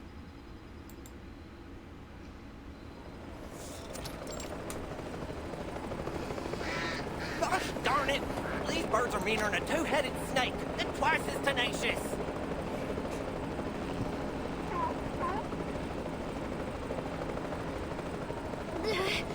Captain Danilov's spiraling. I can't hold on much longer. Oh, come on, Captain, let go. That's my chocolate MRE. Ulrich, hurry it up. Materials, check. Location, check. Environmental factors, check.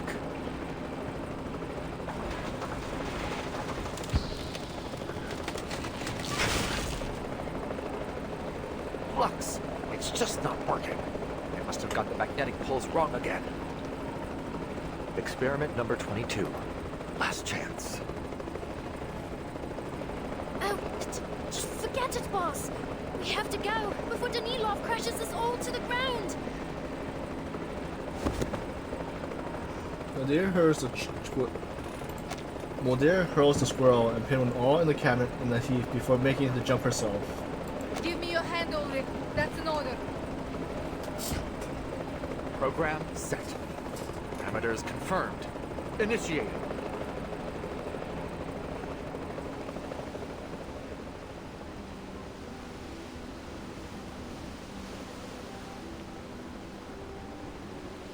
With a yank at Ulrich's collar, Modir hauls him skyward, just as he presses the needle into the record for the 22nd time.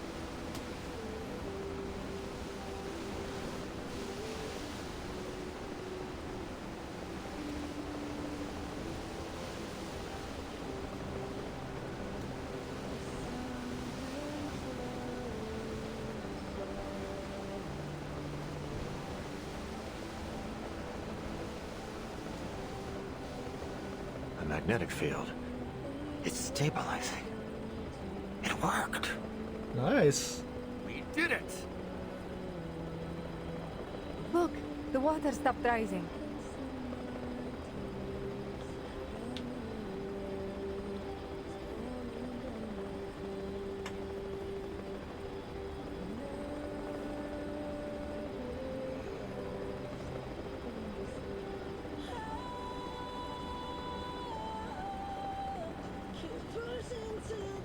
So this is the record that's playing?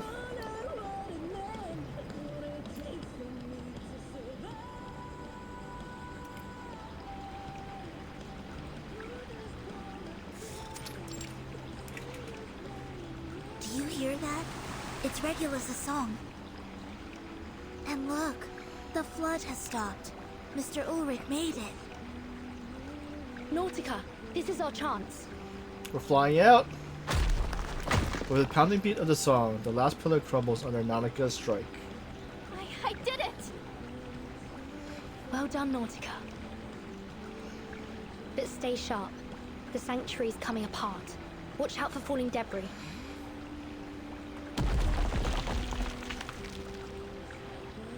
Nautica weaves through crashing boulders. With a final quake, the altar collapsed into ruins. Rubbles buried all life below. Only the edge of the believer's black robe still visible beneath the crush of stone. Blasphemous. Little.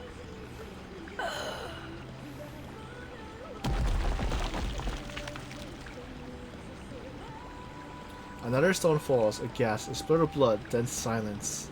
We should be safe here. Nautica extends her wings, careful of the narrow space, sheltering the pair of both the flood and falling rocks. Everything's been buried beneath the flood. And yet, Arcana...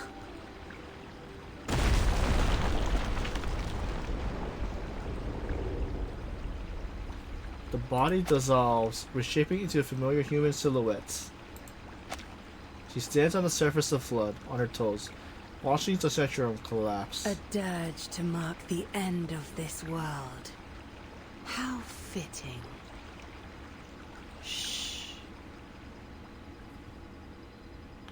Only her voice remains, echoing through the void.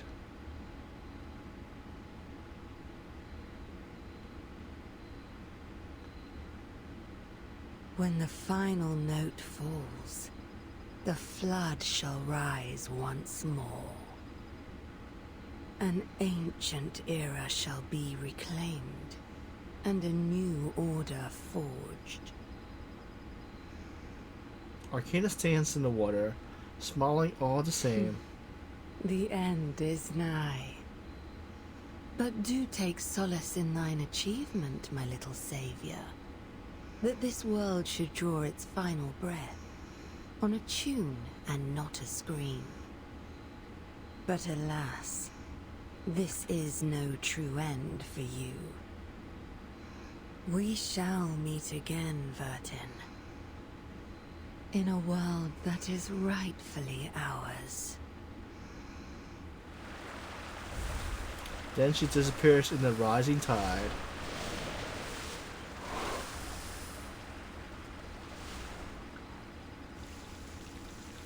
To be continued.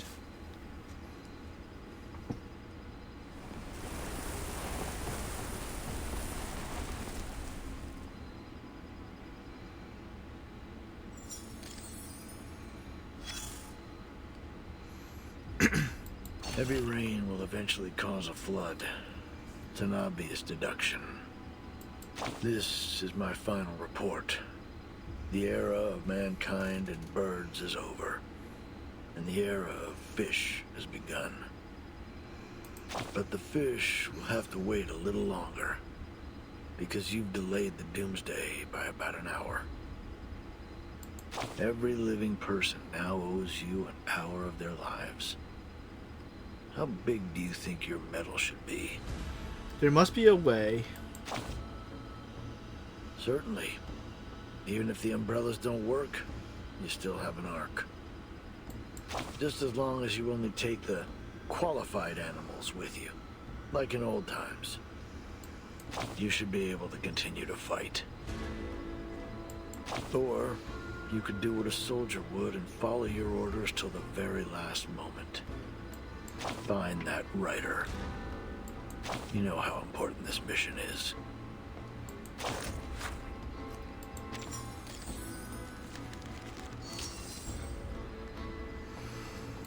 Stage 24. The other bank of the river. Go to the other ferry back to the mouth of the river Timber.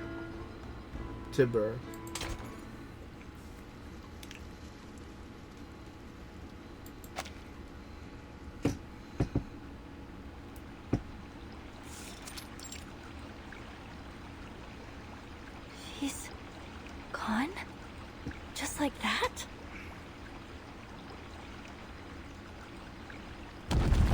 As Arcana vanished, the Century rocks once again, and yet a boulder falls to a tumbling, harrowing death. The end is nigh. Timekeeper, we may have slowed down the flood, but the water is still rising. There are very few options left for us now. This place could collapse any minute. We should go. We should go right now. You're right. Go find the Foundation troops. They'll get you to safety. What about you? I cannot allow Manus Vindictae to wipe this world clean. The Sanctuary should hold a little longer. I have to try again to stop this flood. Mr. Ulrich risked his life to buy us this time. We mustn't squander it. Netta nods, still lost in thought. But neither attacking Animus nor destroying the Sanctuary stopped the ritual. What else can we do? Even though Arcana is gone, the ritual is still ongoing. She must have left the source of its power here in the Sanctuary. They needed Dr. Doras to start the ritual. Perhaps the power source is tied to her somehow. I need to check the altar again. But it's under the flood. You can't touch the water, or you'll disappear. Let me take you. I can fly you over the top, and you can take a look from there.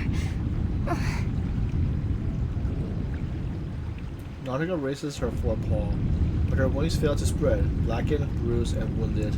I'll be fine, Nautica. The water can't harm me. The flood is a mix of glacier water and storm water, which doesn't affect me. So, to me, it's just ordinary water. Look.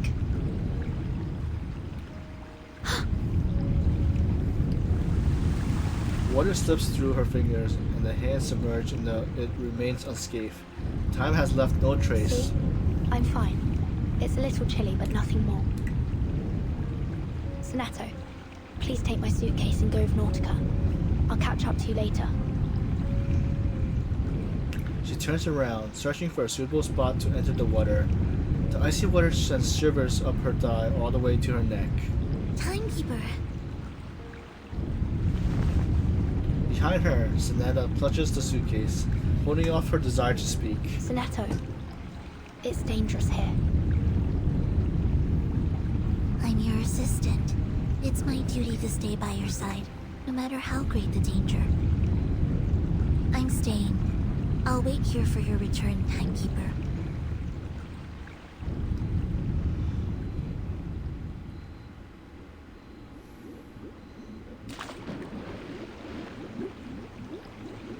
Leaping in, ancient bones and debris glides past. The path forward is already decided. If I remember correctly, the ritual began right after Dr. Dorez spun the wheel. The threads, they were drawn away somewhere deep below me. This isn't right. And the wheel, I can't seem to stop it. Vertin, you must leave. The ritual began when Dr. Doris turned the spinning wheel, and once it started, it kept turning as if it was sustaining the ritual. So the wheel must be the key to all this. That's what I should be looking for.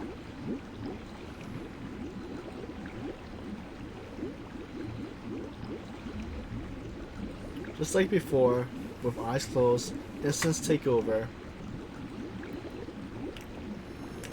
Upon reopening them, the golden thread flickers into view once more. A thread? Is Dr. Doris guiding me? It's leading me deeper. Yet it stretches without end. Oh.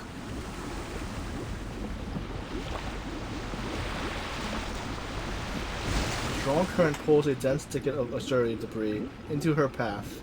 The guiding thread vanishes from just beyond her grasp. Current's growing stronger. Regulus's song must be coming to an end. Time's running out. I need to find the wheel as soon as... Huh? Where did the thread go?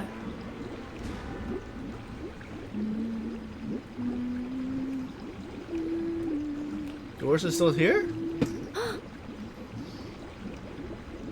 A familiar hum drifts from above.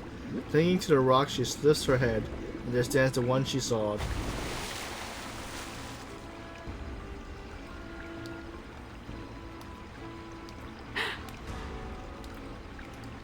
Dr. Doris! Burton, you came. My instincts were correct. I knew you'd find your way here. The threads are no longer under my control. It's as if they're flowing down into some sort of well. I believe it is the source of the flood, too. If we're to have any hope of stopping this, I think we'll have to halt the spinning wheel first. Agreed. Stay where you are, Dr. Doris. I'll... A singular fixed detail catches her eye. Dora's feet are gone as though they were never existed in the first place. She now maintains her balance by gripping the side of the spinning wheel. What happened to your feet? They were gone when I woke up. They must have touched the water when I was unconscious. My apologies. I would bring the spinning wheel to you, but my body will dissolve in the water. No problem. I'll come to you. Be careful. The current is strong here. I tried several times to escape, but the conditions are too unpredictable. I think it's because this is... A streak cuts her off. The flood churns below them. White waves spiral, closing into a fathomless vortex. Eye of the storm. Careful, Burton. The spinning wheel is resuming its pace. Doris cradles the wheel. Its rotation seems to match the tremor of the core pulse. Stay right there, Dr. Doris. I'm coming. Ah! She lets go of the rock wall and tries to move forward, but the raging waves grabs her and sweeps her away. Despite the moment of panic, she manages to steady herself on another rock. A sharp slice coats her palm in red. Unfortunately, the water icy chill numbs the pain.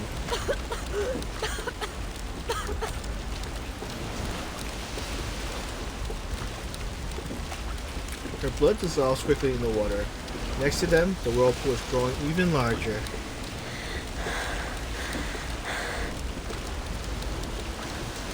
It's alright, just try again. Oh. Just try again. Another attempt, then 3, 4. Each time the wave slams her back against the rock. And the current grows fiercer. Burton! Resolute, she tears her dress home, lashing the spinning wheel to her body. Wait there! I'm bringing the wheel to you! Dr. Doris, no! Propped against the rock, Doris drags herself into the turret. The cold racks her with shivers, but she moves undeterred. soon has emerged, only her arm clings to the sword as the flood devours her lower half. The raging pool batters her slender frame, yet she and the spinning wheel keeps bobbing up amidst the waves. A little closer. It's far enough. Just stop right there, please. Don't. Lasso lock. An unusual successful arcing skill anchors her to the rock, defying the pull of the rushing water. She leans, stretches, yet those final meters seem insurmountable. The wheel shudders, even more violently now. The roar of water fills her ears. Don't worry about me. Dolores' voice cuts through the roaring waves, calm, gentle. I'm glad to have seen you again, child. I wish you my very best on the journey ahead. Dolores released the rock, and the current sees her, pulling her forward. The spinning wheel bobs on the surface while what's left of her dissolves pieces. While what's left of her dissolves piece by piece. Oh. Okay, I got the wheel. Now take my hand, please.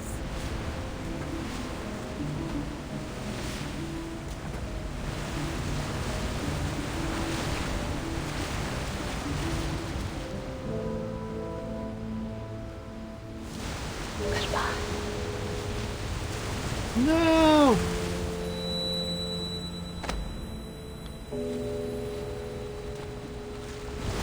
Dr. Torres!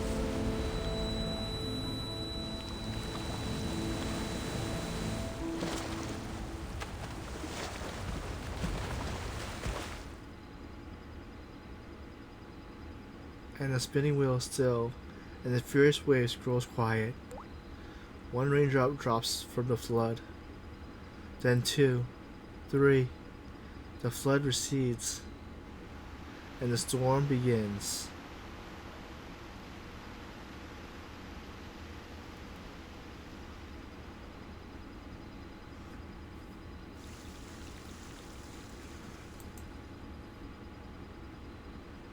So is Dr. Doris gone? Are we gonna see her ever again? That was kind of sad. Another near drowning. How nostalgic. Take it easy. You can't move yet. Just stay right there and listen to the report. Wasn't the last one the final report? Okay. You win. You did it, noble savior. You turned the tide and saved the world at the last moment. And I didn't see it coming. There. Are you satisfied? Can we get to the report now? You almost drowned again. But not because you're a bad swimmer. No. It's because you'd rather die than let that spinning wheel go.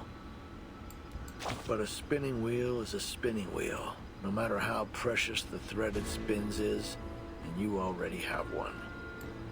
What's the use of having two? You're the only spinner after all. And even if you tear it apart, its broken components can't be used to fix yours. Just because two things look alike doesn't mean they're interchangeable. This is a universal truth. Not just for spinning wheels, but for animals, fathers and sons, mothers and daughters. I need to wake up. Just wait a moment longer. The Greyhound's looking for your hat. This is the only thing she can think to do besides first aid measures. That's cute, isn't it? Seeing her so naive and superstitious. We should play along for a little longer.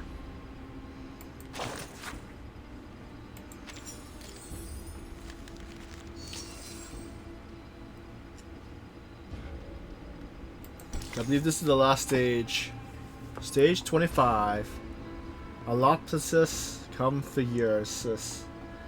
On the never-ending relentless march through time, The future will come again.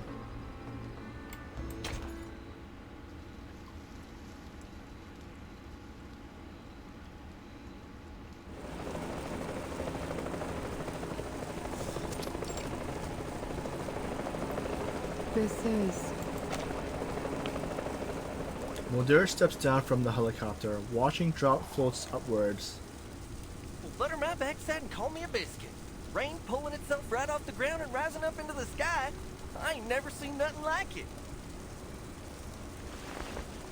Mulder yanks Sergeant Buddy Fairchild back to buy his coat before he could dash into the rain. Careful, Sergeant. Stay clear of those raindrops. She scans the horizon. The flood no longer pours across the land. Instead, it sends back into the sky. The sea level is dropping. I can hardly believe it. The plan actually worked. I guess you're less of a fool than I thought, Mr. Ulrich. I was only one part of the plan. I wonder how Verton's doing down there. She's the one you should be thanking. I'll make sure I do. The storm is growing heavy. I wonder, have my people in San Paulo found shelter? I knew I wasn't matched for bringing a few extra equilibrium umbrellas. Boss, get under here. Ulrich nods and looks at the collapsed mountain. Every trace has been erased by the storm. The fear fluid flows through his tank without any trace of motion.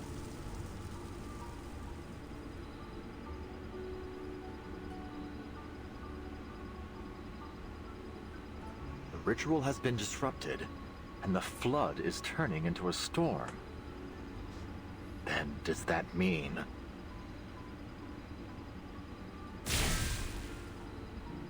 all the storms were the result of a failed flood?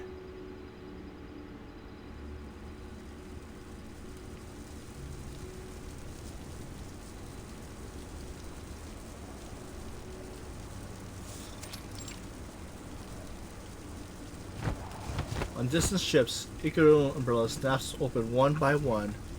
Admiral Sooms looks out over Antarctica. The ritual has been halted, just as it was in 1999. And now comes another storm. History has a way of repeating itself, it seems. Behind him, Chris Boots step forward. Where will it take us this time? Back to the past? Or into the future? Perhaps this is the best outcome we could have hoped for. We might have suffered many more casualties. Agreed, sir. The Timekeeper has certainly exceeded her reputation. Quite remarkable indeed.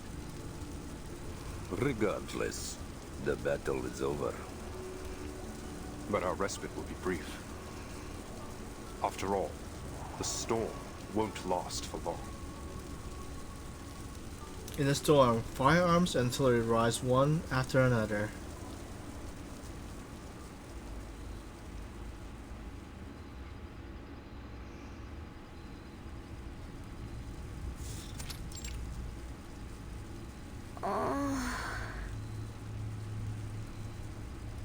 Timekeeper. Sonetto? Nautica? You're awake! We were searching and searching, and we couldn't find you anywhere. And we were so worried, and... We found you in the sanctuary ruins after the flood subsided. I don't see any issues with your physical condition, but... how are you feeling? Any discomfort? The spinning wheel.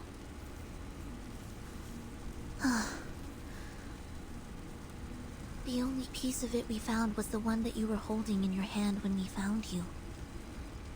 It looks almost identical to the one we have in the suitcase. I assumed it was important, so I put it in the suitcase for safekeeping.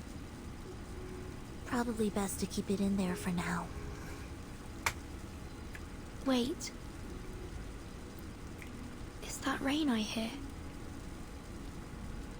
Yes, it's the storm. The flood transformed into it. But don't worry, we're safe within the sanctuary walls.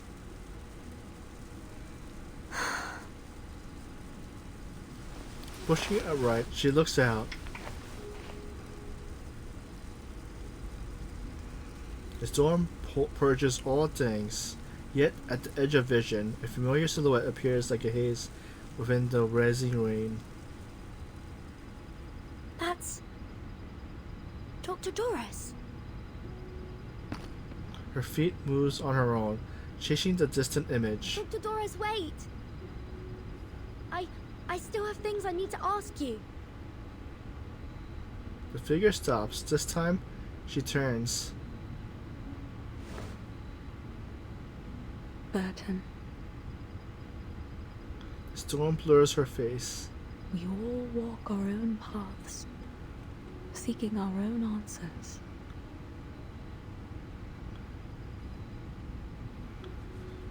But our paths will surely cross again.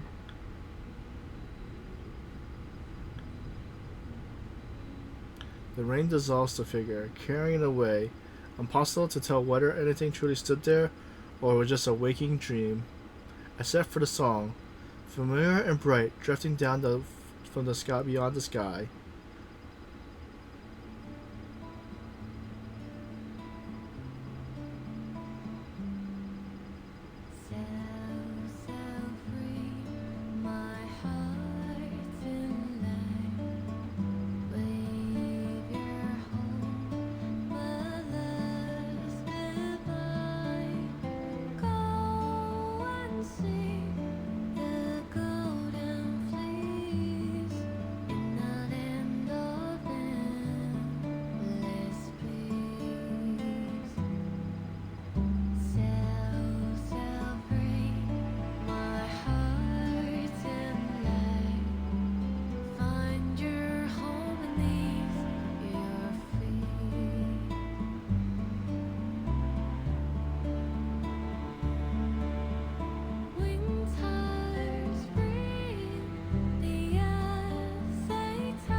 And that's the end of the main event.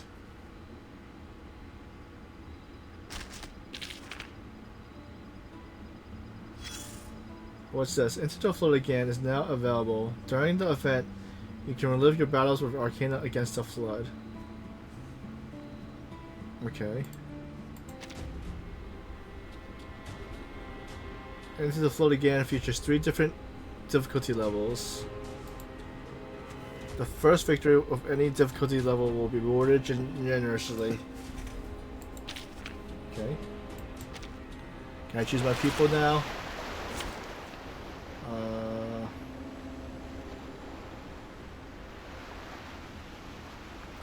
I will pick a healer this. Bring the Eastern Mandrakes along? Naturally. Right.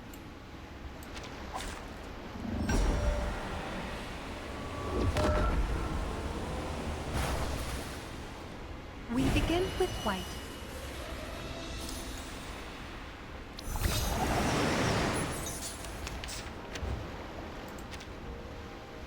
Alright, let's see. A pot of liquor amidst the flowers.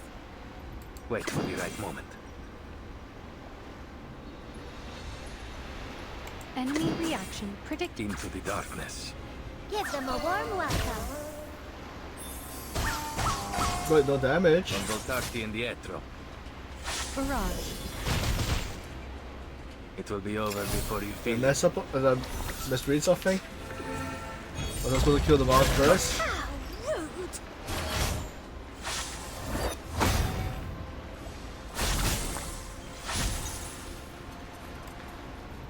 Wait a sec, let's see.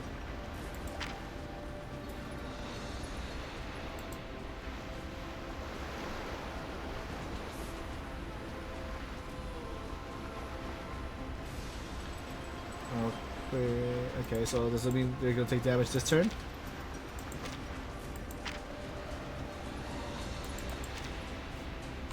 Okay.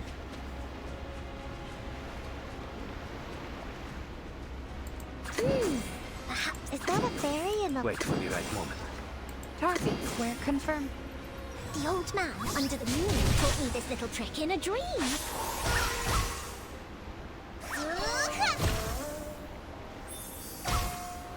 You see it coming. Second form. Eliminate target.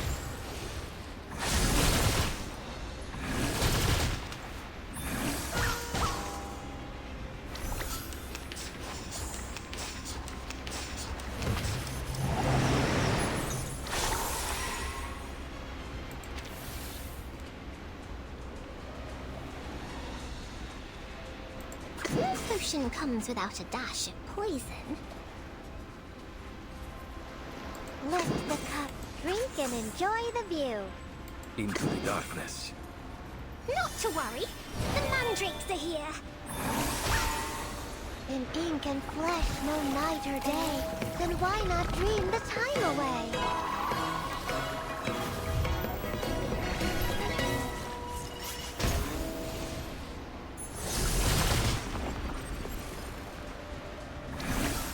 You won! Everything went smoothly. Shall we have another round?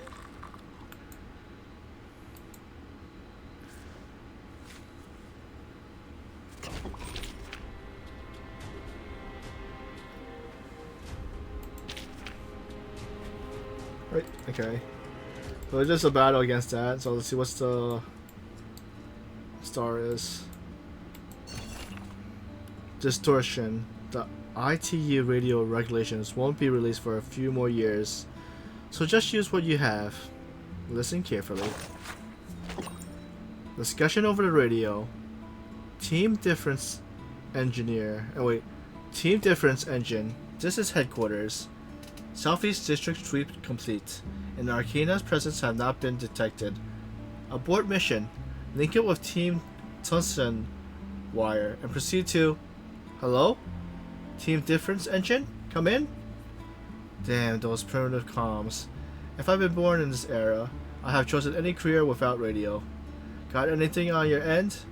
The field squad got cut off. But my device keeps picking up crosstalk. There's this Royal Mail ship reporting a sudden submarine attack, requesting entry to warship assistance, so I guess it's 1917. Can't be 1917. Multiple bands are broadcasting about Hogwarts. More like 1915 if you ask me. No way it's 1915. My Lanasan team mentioned the Battle of Verna has been over for ages. Optimistically, we may be at a war's end, with everyone analyzing the aftermath. Can't be optimized. From what I'm hearing, Austria-Hungary is still holding strong, and the Ottomans are no slouches. Probably Mantis Vendistas has his hand on this. Yeah, maybe the Arcanist is in this war. Wait, Team Difference Engine, this is headquarters. Go ahead. The Foundation Communication Officer grabs a pen, nearly splashing ink on the other one's face. The scratch of pen on list lasts a full moment of stopping. What did you say? 2 years ago, the cabinet negotiation failed. It's 1920.